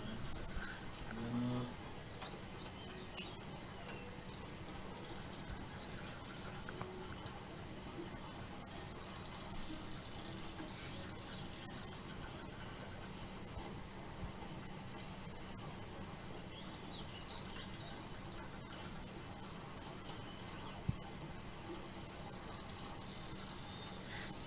Okay. I'm gonna. Can you? Is there any way you can get us in without brute force? Could you like mold the earth to go underneath the house and up into it? I don't know how that would affect the structure, but I can try. I might not be able to fit, but you might be able to. I don't know how much suspicion I want to raise if someone comes back to the house. If you can get in, you can unlock the door. I'm gonna try. You said how high is the foundation? Shit, probably only like a half a foot. Okay, well, it's just dirt underneath, right? You'd imagine. I'm going to,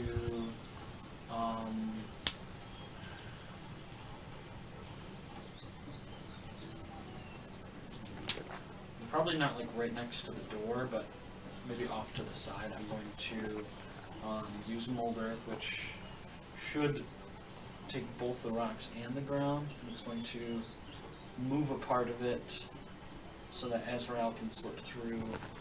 Okay. I mean, maybe there's wooden planks on the floor, but Okay. Got it. Once you start to mold and like pull the dirt back, yeah. it doesn't appear that there is any sort of like a wooden floor. It looks like it kind of goes through. You don't see like light or anything, but you feel like when you're like pulling it, you hear like like something like creak and move, and then it looks like you can see a leg of something on the other side, like a wooden leg, like from like a table or a chair or something. We'll go under. Do you need light? Yeah, I'm pretty sure I have dark vision. And then maybe we got rid of it. Got rid of it. I will do a little sign and send dancing lights inside Okay. as he kind of crawls in. I'll kind of just have them hover around his head, and I just say mentally, let me know if you want them to go out. Alright. And then I'll reform the ground and the part of the house exactly as it was. Alright, go open the door. Okay. Once you are through, you have to grab the leg that's like sticking out of the hole and kind of push it and adjust it to the side. It just seems to be like a chair. Once you grab that and push it, even after you like open the hole up, your nose was hit with an extreme like smell of decay. It almost makes you like gag a little. You get up and in. I need you to make a Constitution save. That's not pleasant. This is not pleasant. Natural 20, 27. Alright, yeah. The smell in here is ungodly. It is like something died 8 times over in here and has been dead for a year plus. There is a strong smell of decay, and it's almost like unnatural decay. Looking over at the surroundings with the lights inside of here, you can That's a see... precaution when I like get up to. I take the revolver out and Yeah. invoke the blood right on it. I'm gonna do a ice one. Okay. As you get up and you start to look around in the interior, you can see the windows are covered with some sort of very dark black and viscous liquid. It doesn't look like it's moving, it just looks like it's stuck against the window, and on the back side of it where you are on the inside, there's just like this slight little drip. With the lights kind of around in here, you can see a wall to the far side, is adorned with bones, probably about 4 sets. You can see 4 skulls. They are all like tacked on the wall, like trophies, with the spines hanging down. The arms and legs are sitting on the ground beneath it, so all that really is there is the skull and the spine that's kind of dangling down from that. The clavicle, the arm bones, leg bones, hand bones are all in a pile underneath. You look around inside of here and can see that there doesn't appear to be like a body or anything of the sort, and everything on the walls, like looking at them and looking at them further, it doesn't appear to be human blood or just human blood. The smell is almost like the insides of something. Like it smells gross. It's horrendous. You make your way over to the door and unlock it to let Moldrek in. You hear the click of the door. Cast resistance on myself. Mm-hmm. Before he opens the door. Yeah. Open it. Make your way in. I need you to make a Constitution save. It's D4.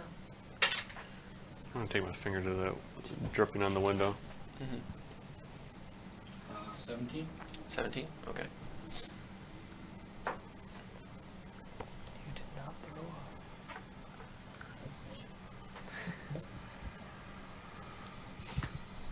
Look around in here. The smell in here is awful.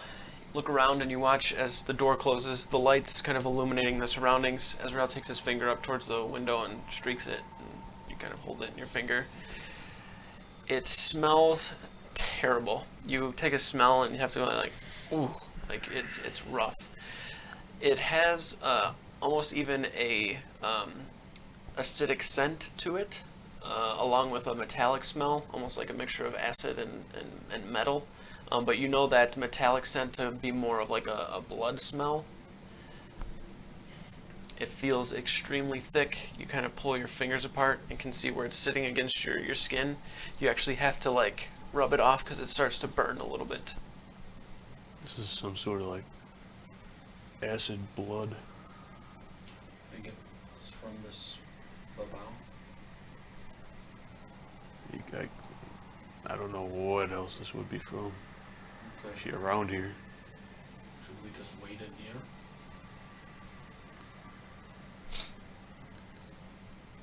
Did you like refill the hole? Looks exactly.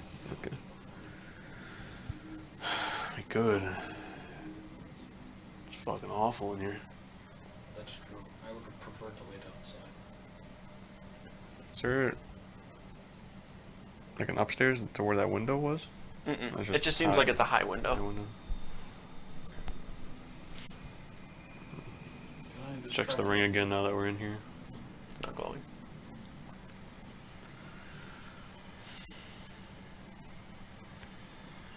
Can we see like the entire house from where we're at? Or is there like any other rooms? that are There left doesn't on? appear to be any other rooms. It is one large open area. The back left has a bed. The bed seems completely untouched. The wall itself on the far left side, adjacent to the bed, is where all of the bones are hanging up. You see the spinal columns and skulls tacked to the wall, along with the bones that are sitting on the floor. The window on the backside has that blood kind of smeared to it. There is a long table that is set up that seems to have had something at it at some point, but it has molded or kind of rotted away. Something that looks like it was maybe like a piece of meat and then a piece of bread just kind of withered away into being bad. Then over to the other far right side, there is a circular table with one chair. And then there is a small little like cooking pot with a basin where you can put fire into it to warm that up. But other than that, there's like no shit in here. Is there any of that disgusting shit on the floor? It looks like it's primarily just on the windows. Is there like blood splatters on the floor? Or, like, just like Very, very faint. It looks like whatever was put on the windows was deliberate. Kind of as he's moving, I'm just gonna close my eyes and just listen for any sounds, any possible movement Make a perception check. aside from Azrael. I'll check the blood, I guess, to see if it's human or if he maybe happened to step in it, leave any track. From 1927. What do you want to do exactly with it? Just checking the blood to see if it's like a human, something that's recognizable, or and then maybe if he had stepped in it, if there's a depression into the blood splatter on the floor or anything. Okay. I'll have you make a intelligence check. 27? Right. Natural 20. 24. 24. Okay. You take another sample, if you would, as you scrape it from the window, kind of rub it, smell it again, wipe it off of your fingers. Whatever this mixture is probably a mixture of human blood and whatever the Bebau's stomach acid is. It seems to make some sort of a very, very pungent, kind of like viscous material, but it also has, it seems that it did this in order to black out the windows. This was, like I said, deliberate. This seems like some sort of ability of the Bebau to do this. Also, the stuff on the windows probably is masking a good amount of whatever smell is on the inside of here to keep it from, any prying noses, I guess, instead of eyes. Okay. I mean, I was actually going for the blood on the floor. Yeah, Just that, like random looking blood. at that too, yeah. I think he was trying to tell if there was like a footprint that's like distinct. Yeah, you wouldn't find anything like that. But like looking at the blood further, like on the floor and the window, you would be It's able the to. same thing? Discern, yeah, On the floor? Yeah. That's what you were trying. Same thing. Oh, okay. As for you, you can hear the wooden walls creaking with the wind every now and then. You can hear the sounds from the outside still. You can't smell anything but the scent that's inside of here. Like, even if there was something extremely potent on the outside, whatever's in here is masking a shit ton of other stuff. Before I open my eyes back up, I'm going to shift my fingers around. I open them back up in case it's invisibility. Okay? I'm not going to look for anything. Don't see anything. Yeah. Just save you some time. There doesn't seem to be any sort of invisible stuff in here. Okay. Do you have any vials in your bag? Yep. How many do you need? I just want to fill one of these with whatever's on this window. You want some water to undry it? I'll see what I can get. Try and scrape some into it. Yeah. Take a blade or even a file from your kit and scrape some off, and you probably fill it up about halfway. Does it have like a cap or cork or anything to Yeah, cover most it? of them have like the corks. I guess I'll hold on to this. Alright. It is stinky, then I'm not good. We get out of here? Yeah, just one more thing, and then I'm gonna do my eyes closed and do a grim psychometry on this building. Okay. Can you read the rules of the grim psychometry for me? So let's see. You have supernatural talent for discerning the history surrounding mysterious objects or places touched by evil, and making a history check to recall information about darker past surrounding an object you are touching or a location you are in. You have advantage on the roll. The information gleaned often leans towards the more sinister influence of the past, and sometimes conveys visions of things previously unknown to the character. Okay, make a history check.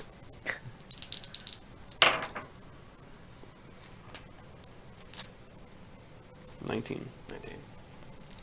Your eyes close and reopen. You kind of jump for a moment as you see before you the sickly kind of form of the Bebau, but in this hazy gray form that you normally see stuff in.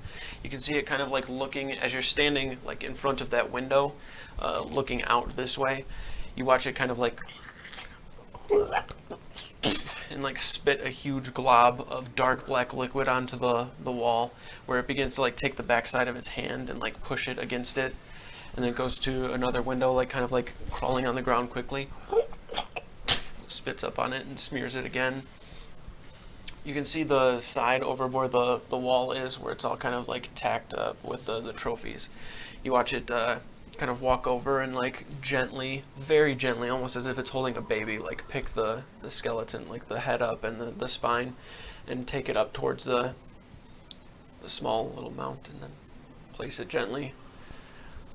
And then kind of, if it could sickly grin, would, just staring at it in admiration. Look around and can see that there doesn't really appear to be anything other than the windows being blotted out and the trophies. This seems to be just like some sort of a little bit of a lair, if you would, for it for the time being. Can I see if there's any like blood on the floor in the image? It's not really discernible through it. Your vision comes back.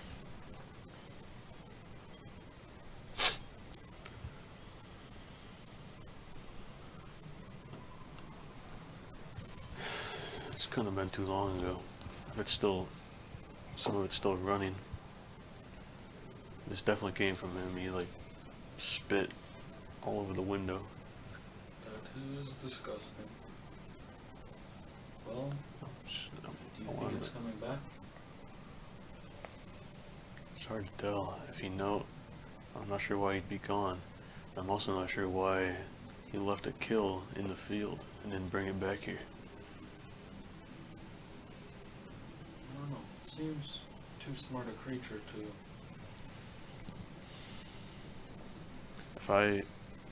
That mirror, do you know if I did see it, if it would know it, that I was seeing it? I think if you tried and failed, it would know. But if you used it and you were seeing it, I don't believe it would know unless it could see invisible things. It's possible, but I'm not sure. I don't know why it would be gone. I don't see how it can know I'm on the way. Unless it's just happenstance they happen to leave. We can try and look for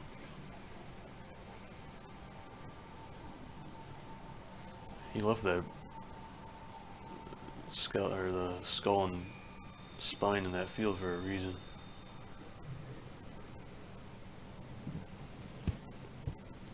Maybe he was trying to show it to us for a reason, like, you can catch me.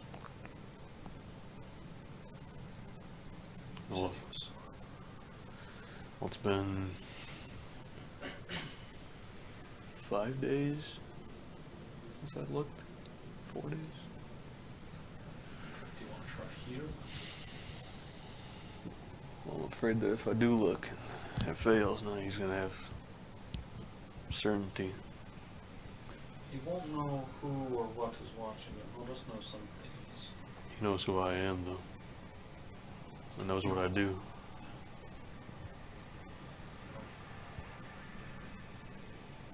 I will leave that up to you. That's a choice. I don't know where to get more information about this. About there wasn't much in the in Arcanoria.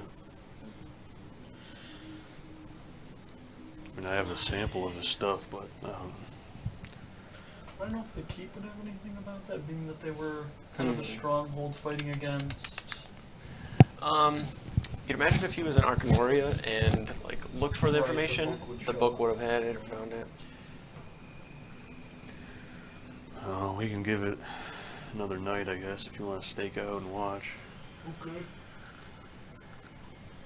Well, if we're watching, I'm gonna go over to the front door, open it up, and I'm gonna try and look for tracks, human tracks, not human tracks, whatever, Okay. whatever's going or coming from this house. Survival check.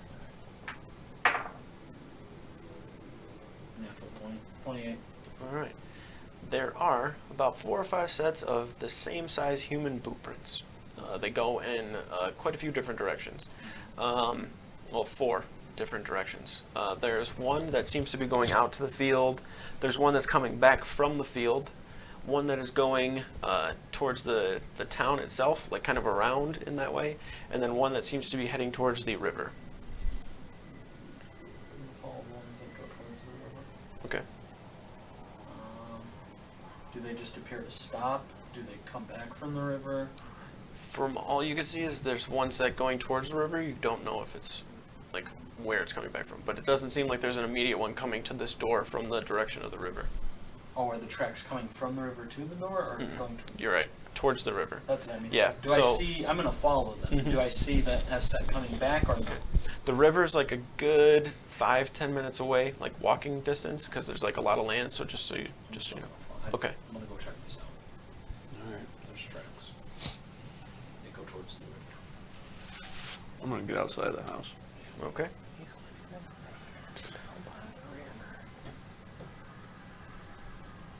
How is it like a bolt lock? Yes. So it's essentially just like you take the key and you turn it forward and it locks it this way, and then when you go back in it, you lock it straight up and down and it pulls the bolt back.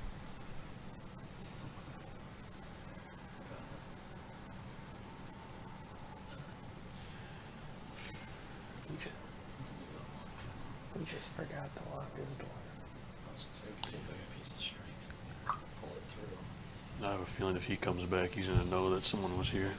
Anyway, so as long as it looks like it's been undisturbed for everyone else. Fair. Yeah, I'm gonna follow the tracks and Okay. I give Azrael a wave so he knows where I'm going.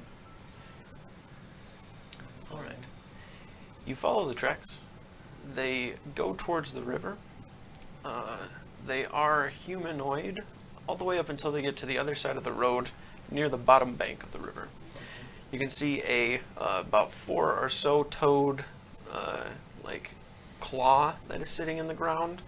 You can tell by the way that the front part of the nails dig into the ground, like depth-wise, that they are lengthy and large, like talons almost, instead of just like these awkward like demon feet. There are long claw-like talons at the end of them.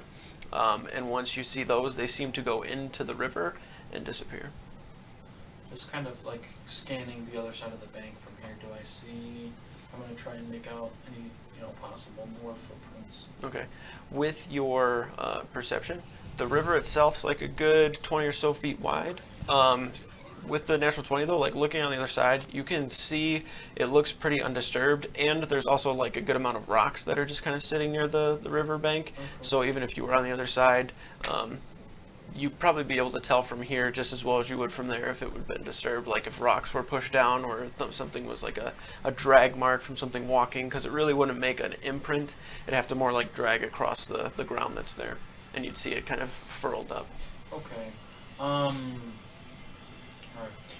Looking at the stuff that's on the bank and kind of goes down into the water, is it just like straight into the deep part? Does it angle one way or the other? It seems like it goes along the bank, like it's kind of curling into the water.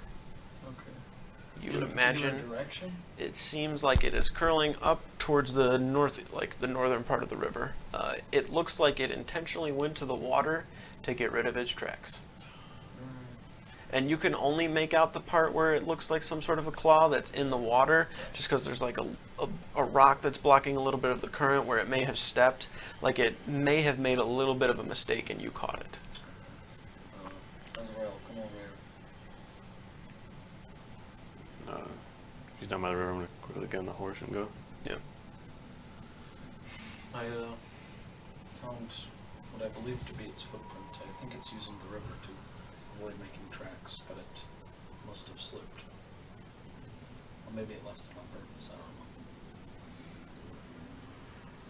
don't know. I don't think that's intentional. Look around to see if there's other ones of it. No. It seems like it. So the footprints are like going. Like if this was the river, footprints are going down. It looks like it curls into it this way, and you caught like the back like end of the right foot on the side. So it's like walking through the water to try to keep it so the water's pushing over the ground constantly to get rid of any tracks that would be there. Yeah, there's boot prints. Yeah. This is the only one I found. I don't have any way to track it from that. I don't believe so. Okay. Well, it was worth a try. I don't know if my hunter's bane would help at all. What does that do? Destroy the hunter's bane, dangerous long guard ritual that alters your life's blood for binding the darkness, honing your senses against you, advantage on survival checks to track face fiends or undead, as well as intelligence checks to recall information about them. Is that just a feature? Yep. Oh, yeah. Yeah, you could try to use it to track it. If you want to make a survival check. 23. 23. Let me roll a little bit back here, see if I can. Okay. So, you are imagining that if it went down the river, it had to have come out at some point. So you could probably try to follow the riverbank and see where the tracks might come out of it and follow those. At this point, it is probably approaching about 2 in the afternoon. Well, he's definitely gone. If he took the river, he's probably not coming back anytime soon. We should probably maybe follow the river, see if we can find Any more tracks? these boot prints coming out. There was more paths. Did I see one going up the road that way? No, that one went around the back side of the house. Okay. So this one was like straight over to the river. And this was the most fresh of all of the tracks. Alright. I'm gonna just try and take a good mental image of these tracks. They are pretty concurrent with what you were described as and what you saw picture-wise and in your mind when you actually Well, the saw boot, the like just a regular boot. Oh, Like okay. the shape of that Gotcha. imprint on the Yeah. ground. It's no bigger than like the boot that you have. Kind of wider, almost like a work boot. Remember that track. I'll definitely know that one if I spot it. Could I just like take out a piece of paper and like set it over it and then like draw an exact size of it so I could just You can get pretty close. okay. Yeah, I'd say you can get pretty close. Alright, I'll do It's not going to be like perfect like Yeah. stamp of it, but you'll get close. Just like enough like a size reference so that Yeah. you know. Alright. Gotcha. Is there an angle that it went into the river at to tell which way in the river it went? Yeah, so it kind of looked like if I'm walking up to it, yeah, it looks like it did almost like a curve type of pattern. So like it, yeah, correct. Yeah. So it came from it like at an angle, and then when it was shape shifting into whatever it was, the back end of the foot got caught on the. So it looks like it went north. Yes. Okay. Just scanning the horizon here with seeing visibility still up. Do I see anything? No. Alright. See visibility lasts an hour. Yep. Okay. So I'll keep looking while we have it. You can just head. Do you want to check with the mirror, or do you want to follow the bank first? I just follow the bank. We'll use the mirror as a last resort. Alright. Because that could ruin it. Yeah. And we'll keep following and looking for tracks.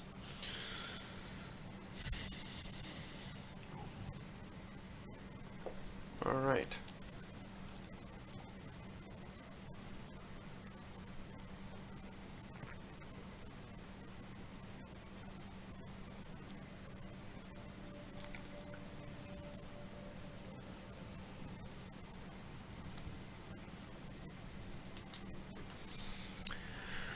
Okay. Connor. Back in Arcanoria. It is the 30th. Mm-hmm. You barely slept the night before. You have a lot on your mind. Your conscience is heavy. Just thinking about if you fail.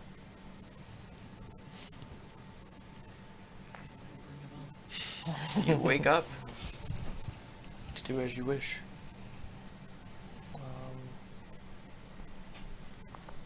Well, get up. Kind of just splash some water on my face. Try to wake up some. Kind of almost like talk myself up a little bit. Okay. Walk out of the room, down the stairs. I'll grab a small bite to eat. Wouldn't be sitting with anyone from the party though. Yeah. Just kind of to myself, and then head over to the hall. Okay. You make your way over to the hall, where you are greeted by Zaxria and Tregandir. They are the only two of the sect that are still here. Finervia and Asim and Tobias are all occupied elsewhere. Mm-hmm. Once you make your way inside, there is a lot of silence. You watch Zaxria raise his hands up in the center of the platform to form some sort of floating platform equivalent to like you being able to lay down like it is a bed. Mm-hmm. We'll watch over you while you're there. And I wish you nothing but the best luck. I've done and encountered a lot and know a lot, but I can't imagine what's going through your head right now. Trying to keep that out. Well, if something does happen over here, well, I mean, we can worry about that later, because I'll be back. Finervia. I thought she was gone. Sorry, not Finervia, Tregadier. Okay. Thank you. I almost said Finervia and then did a dwarven voice and was like in my head like, wait, that's not right. So Tregadier. So, in the event that you do not complete your task, is there anybody you want us to send your body to? Yeah. Just taking the right precautions here. Just make sure that Muldrak and the rest of the keepers know about it, and they'll be able to handle everything. Alrighty. Good luck. Thanks. Spewing with confidence. I get up on that table, lay back, and cast Astral Displacement. Alrighty. Shit. As you lay down, take a deep breath, exhale. You have a grin on your face. Your teeth are kind of almost showing, and it's out of nervousness more than anything. Before you get ready to cast the spell, it's almost like taking your hand over your face, and it's straight-faced. You focus. Your mind completely goes blank, and then it comes to. Your vision doesn't fade or blink to anything. It's more of a sensation of you being pulled forward. You feel like something rips you straight up out of the table and out of your body. Takes you forward to a completely different place. It feels as though your very being gets pulled from your body, and all you're surrounded by now is darkness. Then it's filled with bits of silvery light, and from what you can feel behind you is an intense heat. You peer behind you to see the sun. But it doesn't seem like it's intense enough with your form in the state that it is to completely burn you to nothing but ash. You're floating atop what appears to be nothing but a dark sky. Beneath you, above you, and all around you there are silvery, glowing rocks. A burst of light gives way to the vastness of the space that you have found yourself in as a comet flies across. And beyond you is a deep, deep space. You're floating, weightless. Time feels to pass ever so slowly.